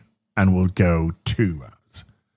And then we'll go show how you'll celebrate. Oh, yeah. I'll show off the toy. I'll show the new toy. Yeah, there you go. So there's something for you to play with, guys. Dawnbreaker with a $5 says, but they forgot it's not 2021 anymore, and more people are fed up and won't tolerate their dog shit anymore. This is called the double down, the triple down, the quadruple down. You see, the thing is the people that have the money, the disposable income, the customers, they're the ones who are sick and tired of it. The people who are getting the money to make the shit through funding, through whatever means, they're kind of using the sledgehammer effect. So it's just like, no, we're sick of your shit. Well, we will continue to hit you round the head with the sledgehammer until you agree. However, they don't quite understand why that's not going to work.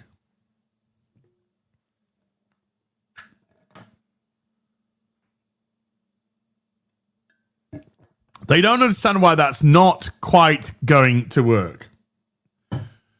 This whole Larry Fink forced behaviors bollocks. You can't force people to think a certain way. You can beat somebody, you can bully somebody, you can torture somebody, you can do all of those things, and they could capitulate to your face. But you can't force them to believe what they're saying, what they're doing. You can't force that. You can't force people to like dog shit. You can't force people to go down this intersectional avenue. You can't do that. It's impossible. And the more that people reject it, the more frustrated they get, and the more they try to overcorrect, and the more they'll try to smash you over the head. Well, we need to up it. We need to up it. Is the brainwashing is not working. We need to up our levels of brainwashing. No, it's not. It's not happening. Yeah, there are 4 lights. You can tell them that there's 5 lights, but you know there's 4. Or you could just get a backbone, like many people have got nowadays, and just been like, nah, I'm okay. Because they engage with the vocal. They engage with the people on social media, or they'll respond, react to a video, hi, or a specific person, and they'll call them poopy pants. But what they can't interact with is the silent customer that walks away, which is the vast majority of these people that walk away from franchises. The vast majority of people that stop watching Doctor Who, the vast majority of people that stop watching Star Trek, the vast majority of people that have stopped watching Star Wars, the vast majority of people that have stopped purchasing this product or that product or the other product, the vast majority of people that stopped buying comics, the vast majority of people that didn't buy Assassin's Creed, didn't buy Dragon Age, they are the silent majority that walked away. And you can't interact with them because they will not, in any capacity, interact with you. Interaction is a two-way street. And they can't do that. And so they can call people like myself or Gary or whoever big poopy pants people. You know, they can latch on to the Starfield rant and go, how dare this soy jack thumb have an opinion about ideology in video games. How dare he? What a poopy pants he is. Well, guess what? Starfield sold like a fucking piece of shit. Nobody's playing the game. It's a dead game. It's a dead franchise. Bethesda spent 20 years creating a boring, dull, unimaginative desperate game that nobody gave a fuck about. It's gone. It's dead. It's done. I didn't kill Starfield. Bethesda killed Starfield. But they needed a villain. They needed a villain. And I was their villain for the day. I was the guy that they could just go, oh, look, this guy doesn't agree with our ideology. What the fuck is that got to do with a video game? Nothing. They needed a villain. I became their villain for them. Because they couldn't blame Bethesda, and they couldn't blame the ideology that was put into it, and they couldn't blame the fact that it was boring as fuck and empty and vacuous. They need another villain. So the people who speak out, which is representative of the vast majority of the silent customer that you'll never interact with, those people become the figureheads for them to vent their frustrations. But you will never interact with the silent majority because they will not interact with you.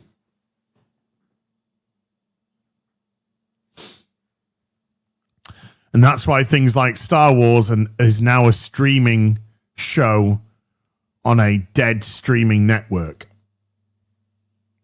That's why let's bring it back up. That's why 1.58 million people are now just tuning into Doctor Who. And not 8, 9, 10 million. 1.58. Could go lower. That's why, because the silent majority walked away. And they don't want to speak to you, and they don't want to interact with you. In actual fact, they most likely want absolutely nothing to do with you because it's their money and it's their choice and it's their time and it's their family and it's not yours. And they can choose to do with it as they see fit.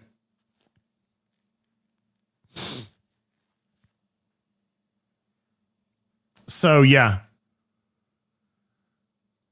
They can double down, triple down. They can waste every bit of money under the sun. It's not going to cause people to suddenly turn around and go, do you know what? After getting hit over the head with this sledgehammer of ideology for the 98th time, I have actually come around and I agree with you. It's never happening. I distinctly remember a woman in 1977 say to an evil man, the tighter you clench your fist, the more star systems slip through your fingers. And it's the same here. The people that are preaching tolerance and inclusivity are people who are squeezing. Because these words, as we've already discussed many times, are projection. They're gaslighting. Tolerance means intolerance. Inclusivity means exclusion. Diversity means non-white. We know this. It's all bollocks. It's all gaslighting language to hide the true motivation behind this disgusting, divisive ideology, which is only set to make people go to war with each other. That's what they want. Commie fucking Marxist shit. Tanaroo with a $10. They, them are totally dropping the ball. Why haven't we gotten a Gender of the Daleks episode? The angels are weeping for pop culture. Set the sonic screwdriver in me bum to self-destruct. Oh, man. Oh, I'm sure there'll be plenty more preaching from the remaining 6 episodes of Doctor Who. But the thing is, when you preach to an audience of nothing, does anyone even hear? I don't think so. Calioth with a $2 says, by the end, Doctor Who will know Amma Society. Hashtags. Okay. George Andari with a 5 Australian says, Dr. Batwoman ratings. Remember last season when it posted the lowest ratings of all time, multiple times that season? Now, of course, it's broken that record twice in a row. And what did Russell T. Davies say about the ratings? He said, we are seeing an uptick in the demographic that we want, which is the teenage demographic that they want. We're seeing an uptick in teenagers watching the show. Copium.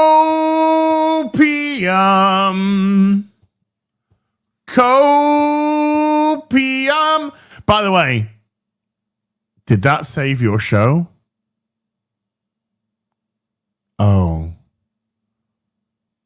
No. No, you lost your shirt. And now your show's going to get cancelled. Crimson Shadow with a £10 says, Happy Easter, as the writers of Dr. Shite are a toxic shower of bastards. Thanks for keeping this mad Scotsman entertained. Actually, Crimson Shadow, I'm glad that you mentioned that. Season 15. Doctor Who writers. So.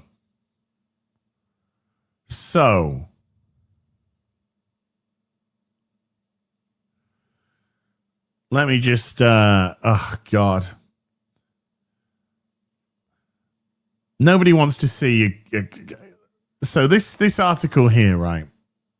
By the way, Doctor Who TV, great website. Just reports on how it is. So we see Ncuti Gatwa in a skirt. In a skirt in the TARDIS. Because that's where we are now. So these are the writers for the new season. These are the writers. Juno Dawson is a #1 Sunday Times best-selling novelist, screenwriter, and journalist whose books include global bestsellers. This book is gay.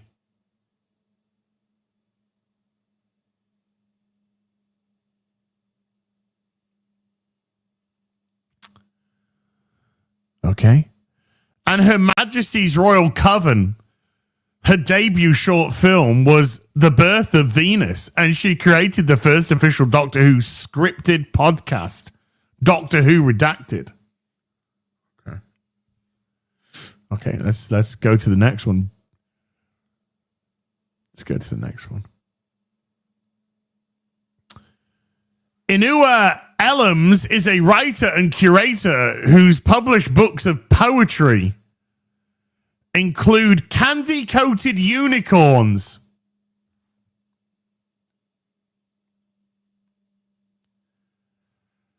Candy-Coated Unicorn, and Conversal Stars, and The Actual.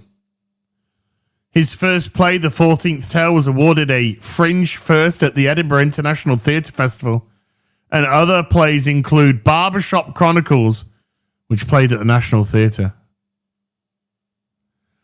Inua says, for as long as I can remember television, I've been a Doctor Who fan. I started watching when I was 10 in Nigeria. The show invited me to dream, to live beyond my reality. Getting to write for the show felt like touching God. It was blasphemously humbling and exciting, and I can't wait to share my story with the world.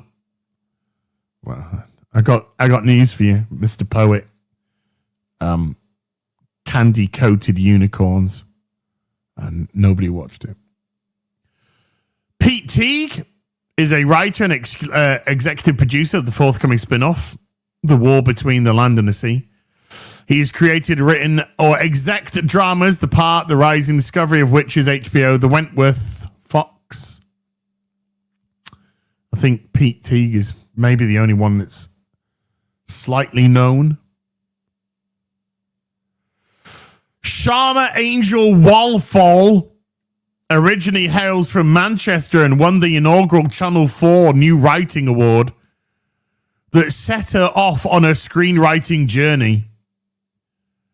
She's been in a number of writers' rooms, including Ratman's Supercell, Sally Wainwright's The Ballad of Renegade, Nell, A Town Called Malice, and Noughts and Crosses. She was a writing consultant on Paul Abbott's Wolf and wrote an episode of Sharon Hogan's Dreamland for Sky, starring Lily Allen and Freema Agyeman.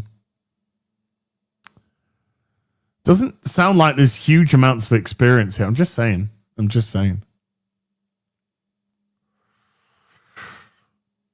Russell T. Davis, showrunner, says Doctor Who takes its talent from a glittering galaxy of names. Yeah. It's a shame they can't write a Doctor Who episode, though, innit? Josh Knight with an $89.55.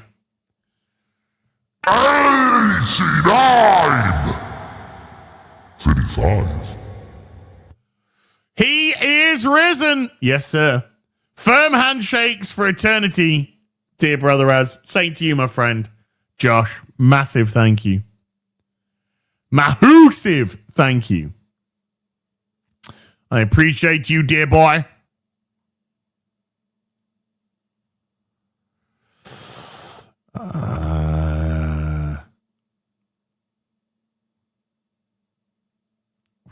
Okay. B Buster gifting 5 memberships to the stream. B Buster, thank you very much. Dawnbreaker with a $2 Wheel of Fortune has higher viewership. Yeah. Well, Wheel of Fortune's more a family show anyway, so you know. Lady G with a $5 says, Happy Easter, Az and chat. Headed to Mass to celebrate and will light a candle for you and chat's mum, Az. Thank you.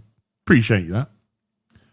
Sepulchrum Vacuum Est Christus Resurrexit. Oh, when he said vacuum, you reminded me I do need to run it in the house, to be honest with you. But thank you. Loxor with a $10 says, Hi, Az. I saw Sinners yesterday and I enjoyed it, despite its all white people are bad message. As an American, though, I felt there was too much gratuitous intercourse and not enough gratuitous violence. I was kind of interested. I saw the trailer and it kind of looks interesting. But I do fear it is just going to be a white people are bad, black people are amazing kind of film, and I'm kind of bored with that. But it does look good. It does look like it could be fun. It would be nice if it was just fun. We shall see. I might go to the cinema and see it. Disillusion Man has become a member on the channel. Disillusion Man, thank you. Dawnbreaker with a $5 says, why is that? Well, you see, I don't watch steaming piles of cow shit. So you know I don't need a license. Pardon my American. Fuck off my property, please. It's okay. You don't have to say please. You can just say, get the fuck off my land. I do not give you permission to be on my property. Oh, Gary's text me back. Gary texted me back 7 minutes ago. And his response to the picture of the ratings with me going, ha, ha, ha, ha, ha, ha, ha, ha, was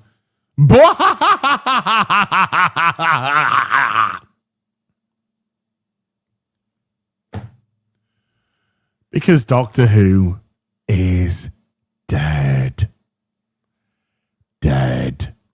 Roller Coaster with a 30-month says, hey, Az, you are really lucky. Here it doesn't matter. Even I don't have a TV. I'm obligated to pay because I have a radio in my car. Don't do it. Get it? Don't do it. Joshua Henderson with a 2-month says, say what you want about the 2005 Fox movies, but at least those, in my opinion, came the closest and are practically the best compared to Disney Marvel. I mean, the X-Men and X2 are fantastic. I love them films. X-Men and X2, they are great. They are great. Alex Bell 4 with a $2 says, Sue Storm, the Invisible Girl boss. Girl boss. Goger with a 50 Swedish says, Az, go back and look at the shot of the thing in the water pulling the ship. How long are his legs? Maybe Reed Richards is underneath him like that.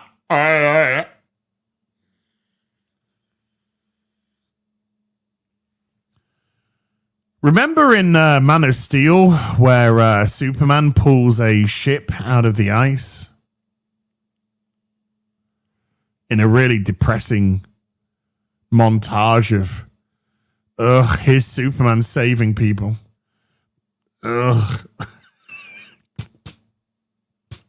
Never seen anyone so fucking miserable saving people in my life. Woo. Dawnbreaker with a $5 says, compare Johnny flying over the water to Iron Man in the first Avengers movie where he flies the nuke over the water.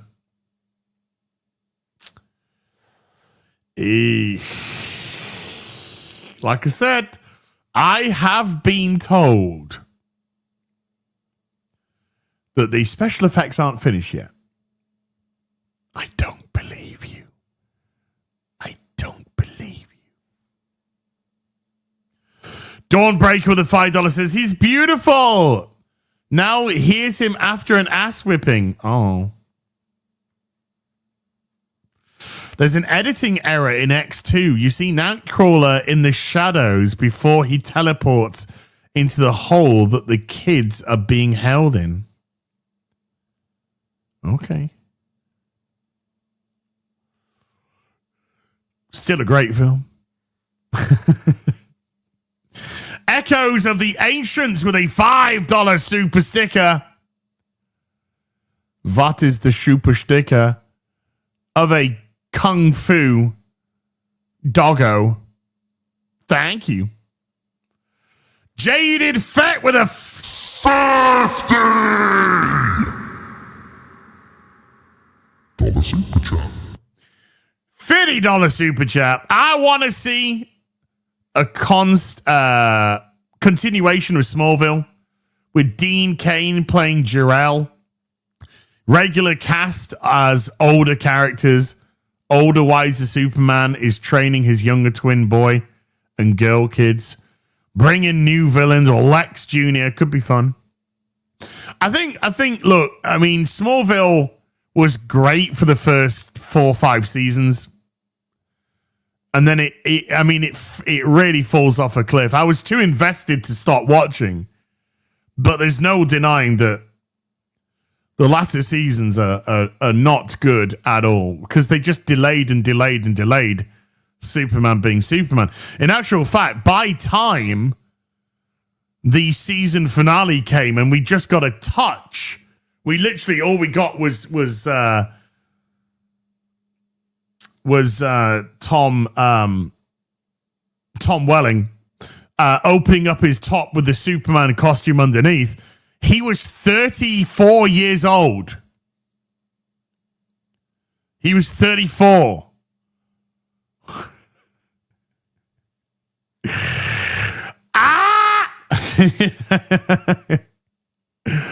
There or thereabouts, anyway. Might have been 30. He was in his 30s, put it that way. He was in his 30s. But there you go. I think we got to let that one just go. Smallville's, looking back, watching the earlier seasons, it was fantastic. Certainly compared to the slop that we get today. But I watched, I'm due another rewatch of Smallville. There were some great episodes in that show. Great episodes. And the first few seasons are wonderful. Maybe it's just time to let those sleeping dogs lie, you know? Let those sleeping dogs lie and look elsewhere. I think there's too much of a habit to be looking back instead of forward nowadays. People keep looking back to steal things because they have no vision going forward. And I want to see people that have got vision going forward. Jim Bit with a $2 says, "Hey, Az, you see the H3 content cop? It was awful." I did. And it was pathetic. It was absolutely pathetic. Like, I'm not a fan of H3. I think he's a bell end. But I also think Ian Jarma, because he took his wife's fucking name because he's a cuck. I also think that he's a complete fucking bell end as well. So this was woke on woke crime, and the video is now ratioed. It's got a lot of views, 5.6 million views, but it's now ratioed. 340k upvotes, 389k downvotes. I thought it was pathetic. Absolutely pathetic. All I seem to get out of it, and correct me if I'm wrong, is Ethan's Jewish, and therefore we don't like him anymore. That's pretty much where everything went. But it was an hour of him filleting Hassan Piker, the biggest piece of shit on the internet. So yeah. It was a joke. It was a joke of a content cop, my anus. JS, I don't want to dox you. JS sent a £10 super chat. Loki in the chat. Blessings upon you and yours. Cheers. Loki, thank you so much indeed, dude. That came through on the PayPal side. Thank you very much indeed, Loki. I appreciate that. TJ Krink with a $2 says, "Shadow drop for an Elder Scrolls game sounds like a dumb move." And it doesn't it? I mean, I'd love it to be true, because I'd love to play a remastered, a remade Oblivion if it plays nicer, looks nicer, blah, blah, blah. That would be pretty awesome. But it does seem so fucking bizarre.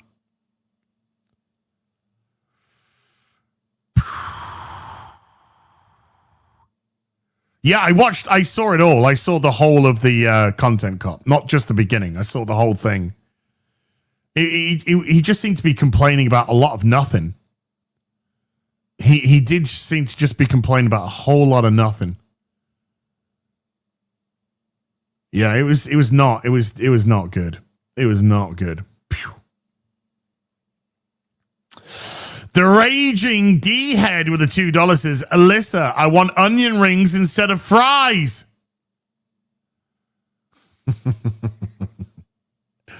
Do you know what? I think I would rather have onion rings instead of fries. If I had the choice, would you rather have onion rings, or I'd rather have onion rings, please? Onion rings, please. TJ Crink with a $5 says, I started up OG Oblivion and wept when I heard the menu music after so long. I really hope the remaster is real. Unreal 5 graphics, Havoc physics engine. I really hope so.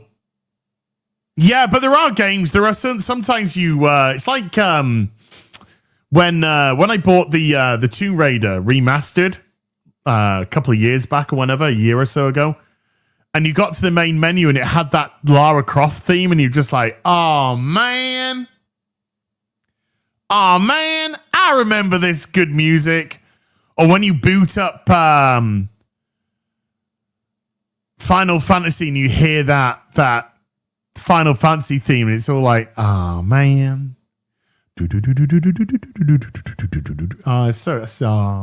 Yeah. Some good things.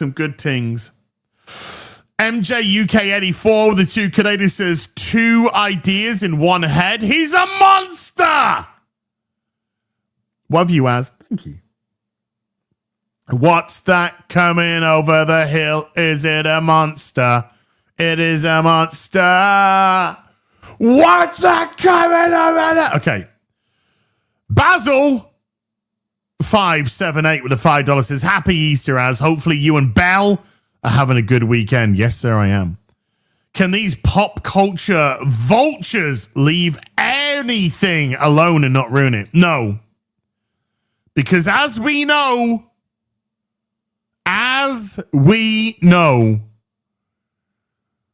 because both Russell T. Davies and Alex Kurtzman have said it themselves, it's not about Star Trek, or Doctor Who. It's about using the franchise to push their messages. It's a platform for pushing their messages. Kurtzman said it himself. Russell T. Davies has said it himself. It's about using it as a platform for their messages. They don't care the franchise that they have to destroy. They just need an in. And the in is the franchise, the beloved franchise. But there is a skin suit. It's just a skin suit of what they were formerly like. I don't know how to pronounce this, but I'm going to try. Yuikyun? I'm sorry if I butchered your name horrendously. With a $10 says, there's a good Korean action series on Netflix called Bloodhounds. It got a green light for season 2. Villain for season 2, Will the Rain, the star of the movie Ninja Assassin, New Rock has. I might check it out. There's some good Korean thing. Obviously, Squid Game season 1's great. Season 2, Oh, that's back in June, isn't it? And I love Hellbound. Hellbound season 1 and 2 were fantastic. There was also, what else did I see? I saw a couple of Korean series, actually. Was it Her Name? Was that Korean? Her Name? Was it Her Name? Is that what it's called? Was it Her Name?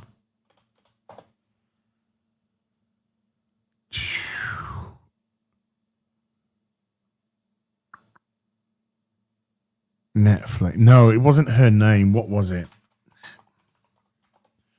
What's it called? My Name. Not Her Name. My Name.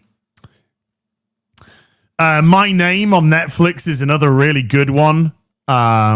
Korean. That's another Korean show. You should check that out. That was a great show.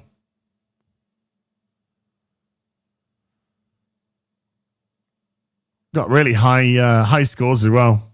That was good. I enjoyed that. So there you go. You got some ones to check out there. There you go. Noon's got me. My Name. Yeah. That was a great show as well. John Z with a $5 says, can't wait for the Oblivion remaster to drop. I want to hear the beggars say, thank you, kind sir, in all its remastered glory.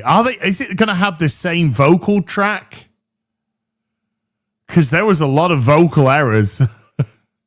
You'd be like, thank you, kind sir. And then you'd do it again and they'd just go, thank you, kind sir.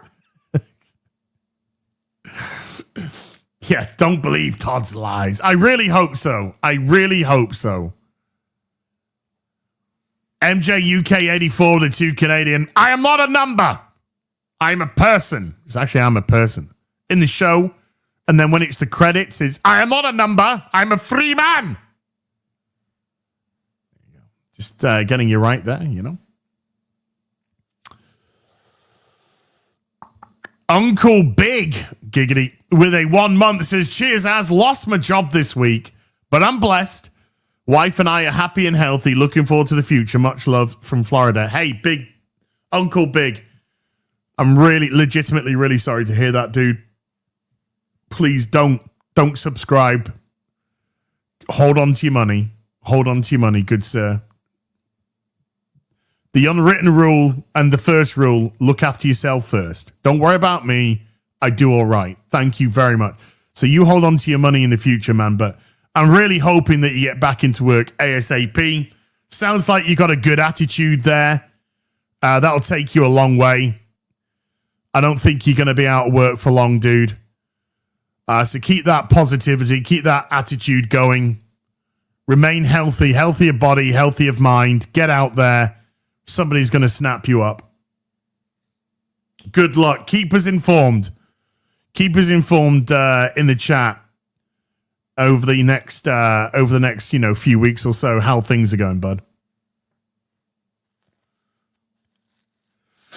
Jay Starkfire with a $2 says, did you see the sweet RC cover of issue 22? Not yet. I just had issue 19 delivered. I think I have 20 on pre-order. So but I'll be able to pick up 20 and 21 from a comic shop anyway. But yeah, the Skybound Transformers comic is fucking bueno. TJ Krink with a $2 says, fucking YouTube and low memory crash. Dude, I've had 3 today during the stream. 3. Pile of fucking shit.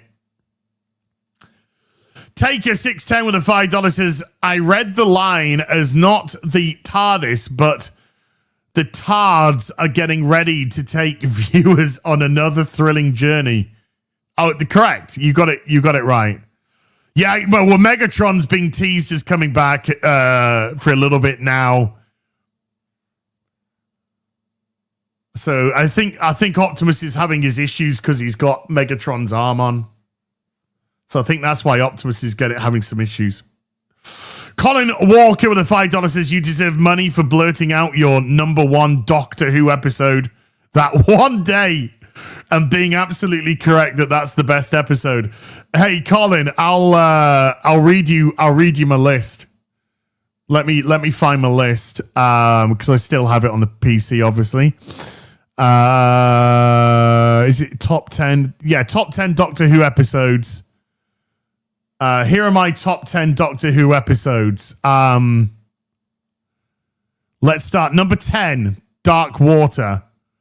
Number 9 is The Empty Child, The Doctor Dances, 2-parter. Number 8, Utopia, Sound of Drums, Last of the Time Lords.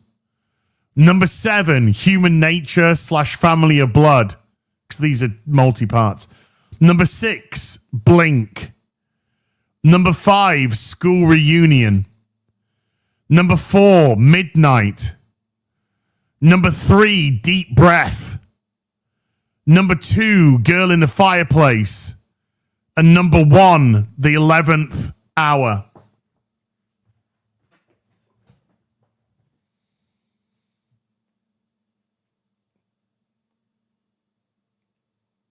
There you go.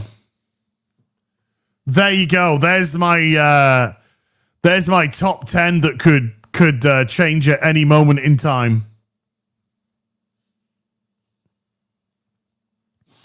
Deep Throat. If you're offering noons, thank you. Appreciate that.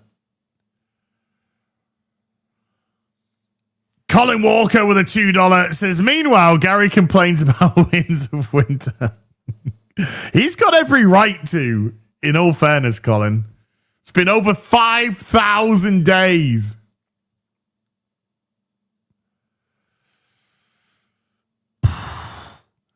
Dawnbreaker with a $5. The only episode I remember is the one where someone eats a roadkill deer. Oh, wow. Okay.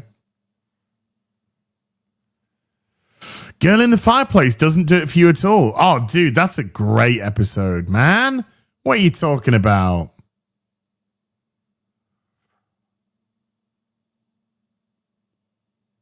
And YouTube crashes for a fourth time because YouTube is shite. Thank you. Just there you go. I need to get back on the wagon big time, James. I need to get my ass into gear big time, dude. But appreciate you. Noons with a 75 AEDs. Show us the toy, Daddy. Well, we got. I mean, it's here, but we need two more. We need two more to hit the toy goal, and then I'll put the vest on, and then I will order DoorDash. Got to hit those targets. Uncle Big, dude. Don't super, please. I'm begging you. I'm begging you. With a $20 says, cheers, as 16-year anniversary this week. To cap off the week, I lost my job. 20 years in the industry, early 40s, kids grown, no clear future. Wife and I are beyond blessed. Ellie is gay, by the way. And Bella Ramsey sucks as her. I have no interest in watching The Last of Us at all, in the slightest. It did really good viewing figures, so there's clearly an audience that want to see it.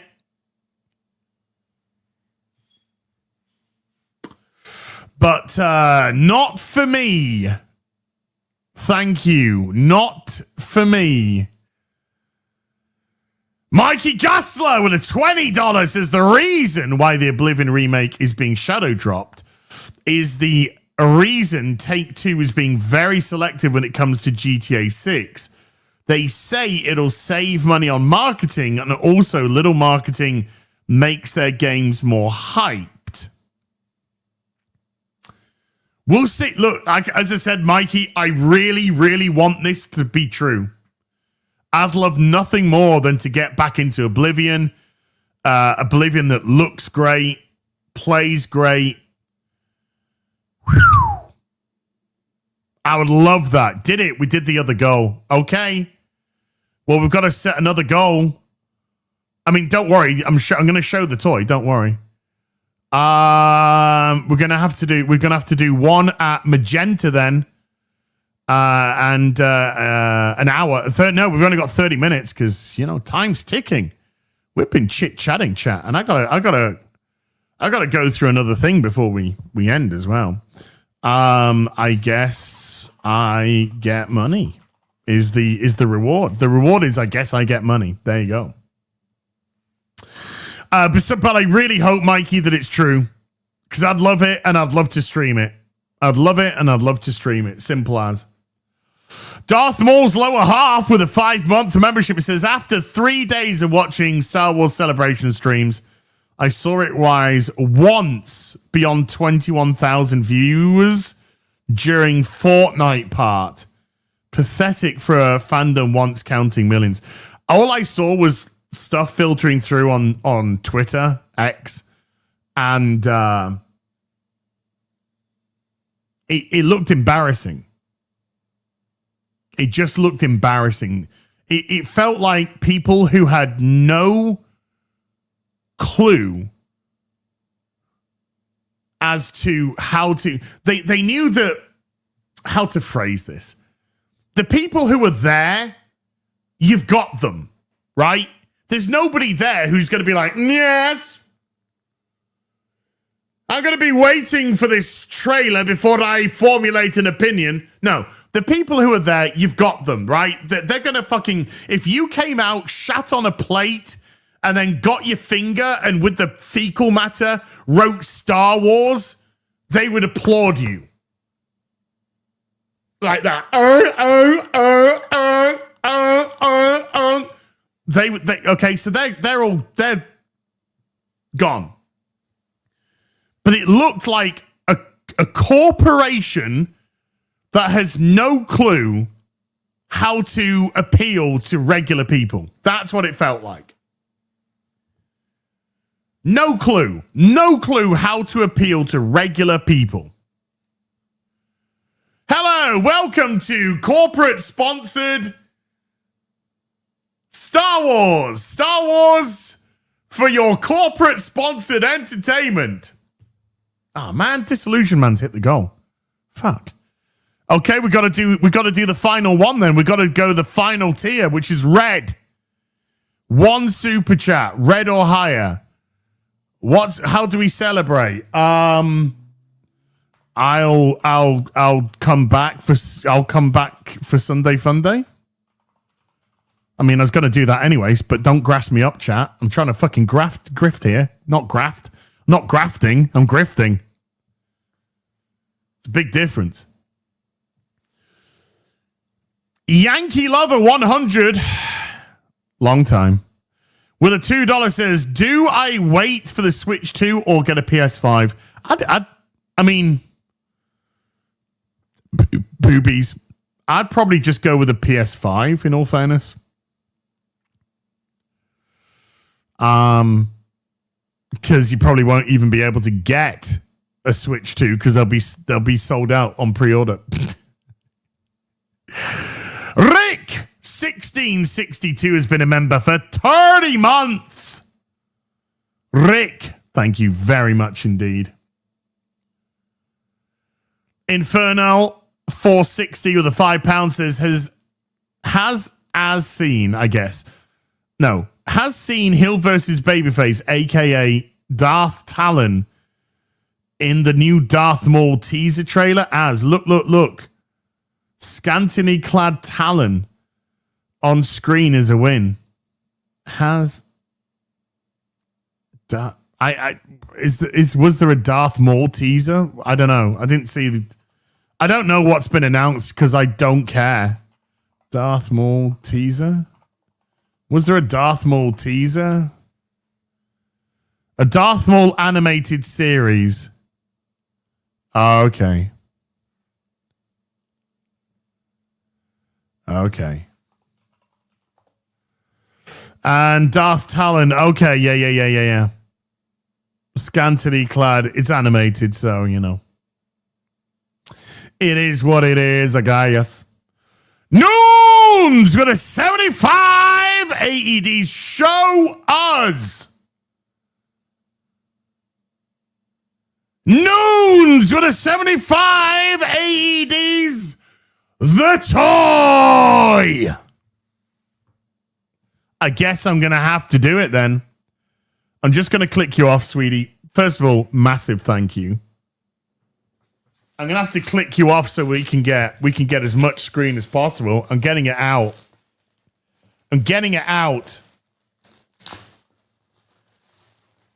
Here's the new toy. Are you ready? It is the Exo-6 Dr. Beverly Crusher. The Exo-6 Dr. Beverly Crusher.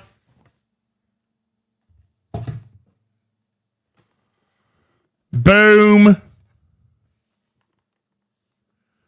Have they what they've done to her hair? They've got the head the wrong way around. But there we go. We got Beverly Crusher. What do you mean that was an anticlimax? Did you pay for this? No, so shut up, Dan. Shut your fucking mouth. Shut your fucking mouth. Noon's paid. Noon's paid. Mikey Gusler paid. Other people paid. Shut your fucking mouth. Shut your fucking mouth.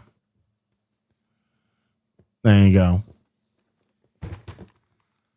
I tuned in for free, and I gotta say, that was rather an anticlimax of other. Shut your fucking mouth! You want to open your mouth? You fucking stick it on a super, then you open your mouth.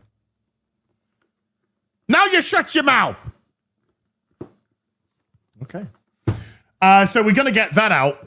We're gonna get that out later, properly. Not later today, maybe, but because she needs to go with the others. Boosh. And then on the back, there you go. There's the accessories. Tricorder, medical examiner, medical kit. She's got a... she gets her robe as well. Woo! Woof! Disillusioned man with a 50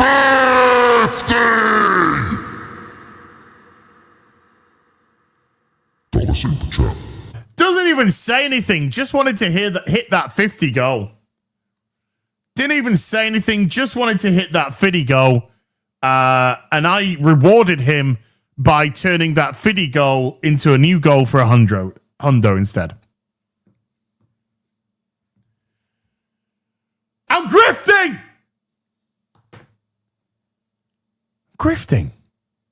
Grifting the night away. Oh, as YouTube crashes for a 5th fucking time. Are you kidding me? 5th fucking... Disillusion man, massive thank you. I'll most likely see you for blueprints later. Unknown with a membership for 33 says, as liminal point game looks like it's right up your alley. Okay. Let's have a look. It's 5 times this stream it's crashed. I'm so fucking sick of this. YouTube just doing nothing. Whatever this memory fucking leak is that they got, it's just nothing. Hey, John Cena's just tweeted out, more than 20 years of WrestleMania memories, wins, losses, setbacks, and accomplishments. The last time is now, tonight. Spending the day praising the Lord and relaxing with family, says Eric July. We'll see you tomorrow morning for Yaira 3's launch. Yaira 3 launching tomorrow morning.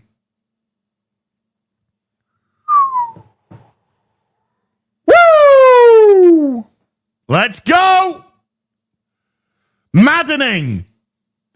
With a $10 says Happy Easter. Thank you, bruh. Happy Easter to you too, bruh.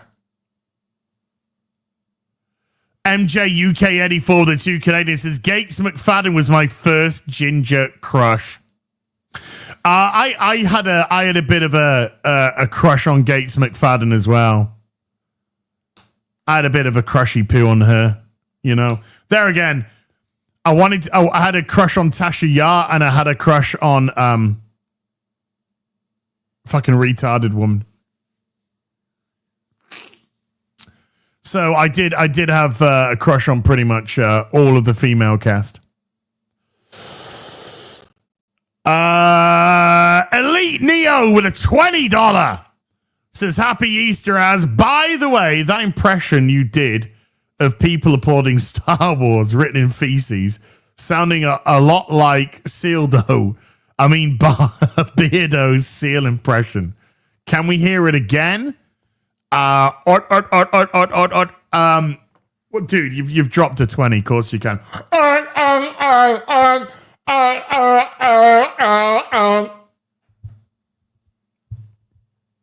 Applauding seals. Thank you, Elite Neo. Dark Knight Rider with a $2 Oblivion leveling system. Thoughts? Any changes? I don't know. I mean, first of all, let's see if it releases. If it releases, then we'll do it. Matt, you gotta get the boiler room to connect to it.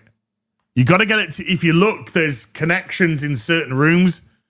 Some don't have it. So if you put the boiler room down first, it will tell you if you solve the problem and get the energy flowing. it will tell you if a room that you're going to select is going to have a connective point. If you lose the connective point, you can't connect. Wayne-orama with a 20-month membership. Wayne-orama, thank you. And Jim Bit with a $5 says also, who is Chat's mum? I hear her reference, but I'm not in on the joke. Chat's mum's my missus. It's my missus of nearly, yeah. It's, it's the lady. It's the lady. And it's your mum.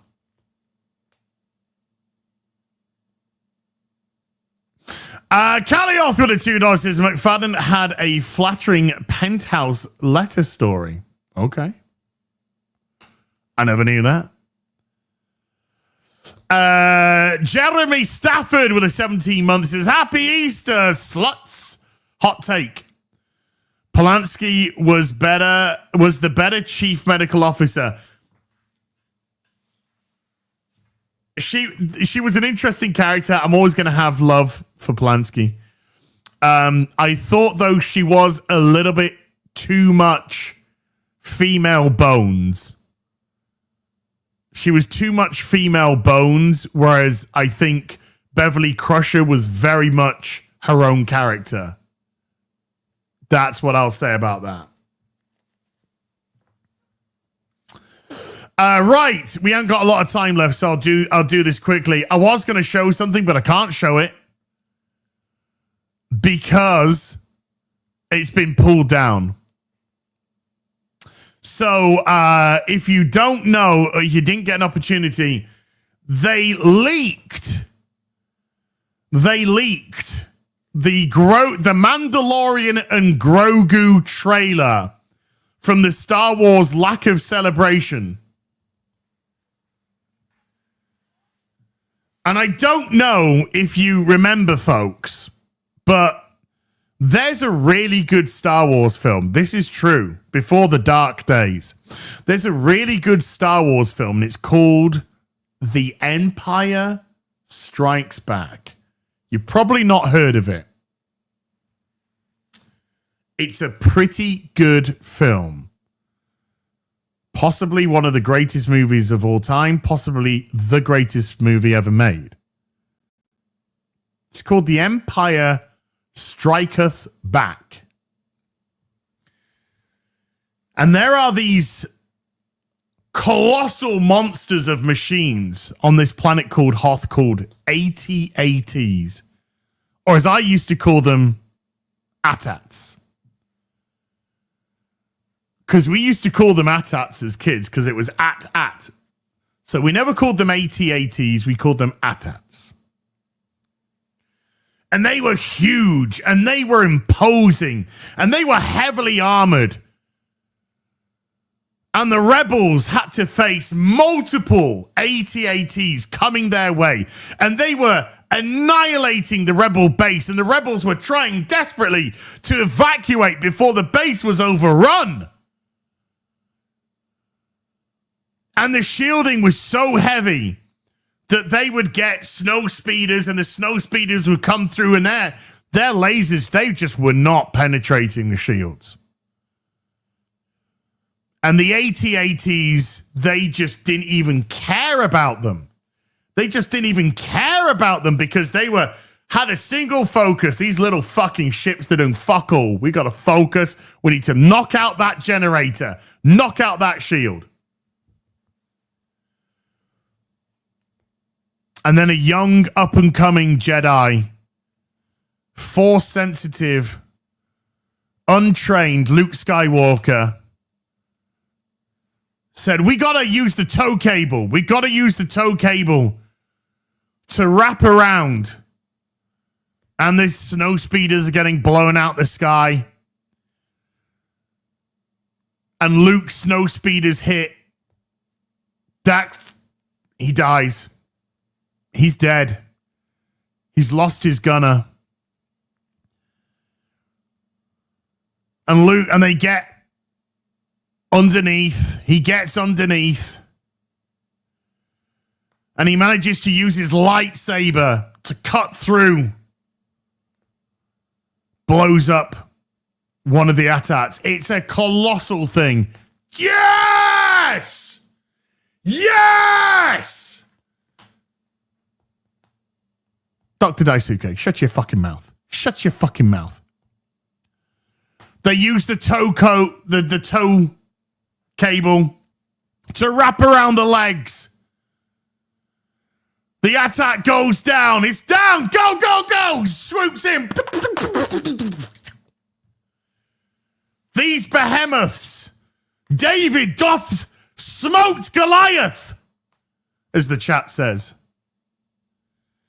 David doth smote Goliath.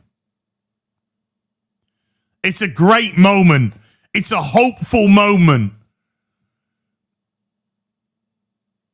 A lot of the rebels die in the process. A lot of the rebels die in the process, but some of the rebel transportations get through. They get through and they evacuate. It's a really tense, huge, monumental moment, just like Jaded Fett's $100 super chat.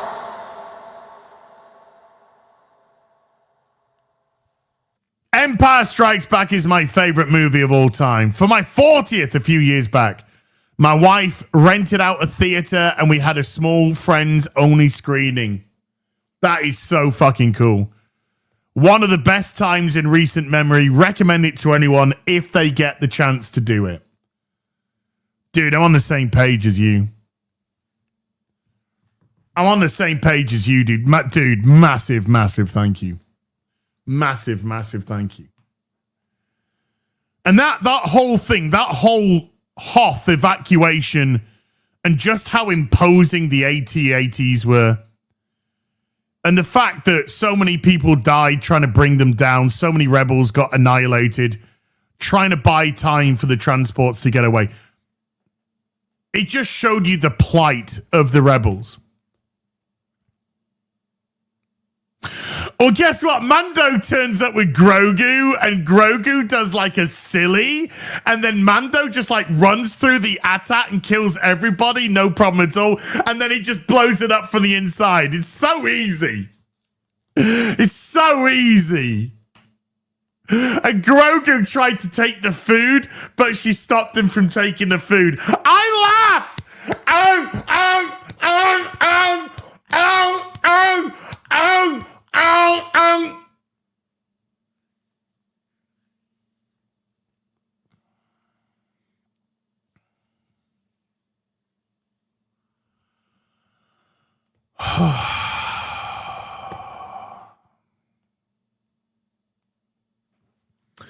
That's where we are now. That's where we are now. Our better Mandalorian than Boba Fett, which is George Lucas. Our better Mandalorian did a better Luke Skywalker, did a better... It's just the better...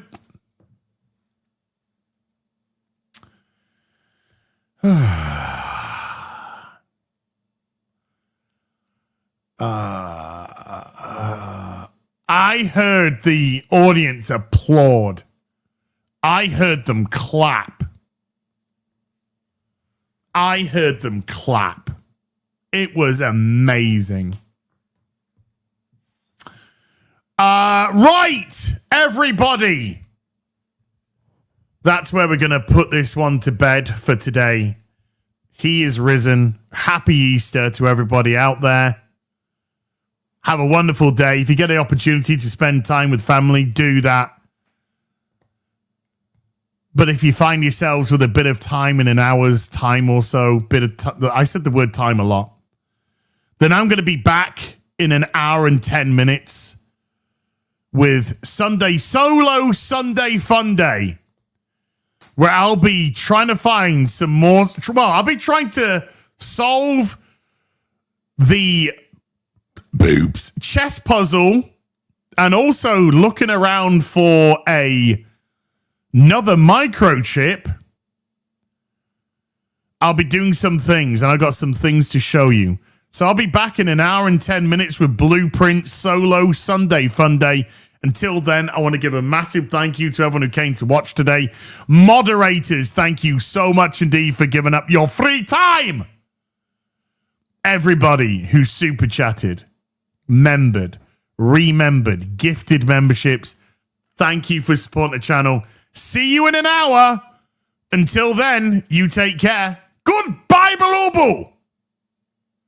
Which way shall I end it? I'll end it this way.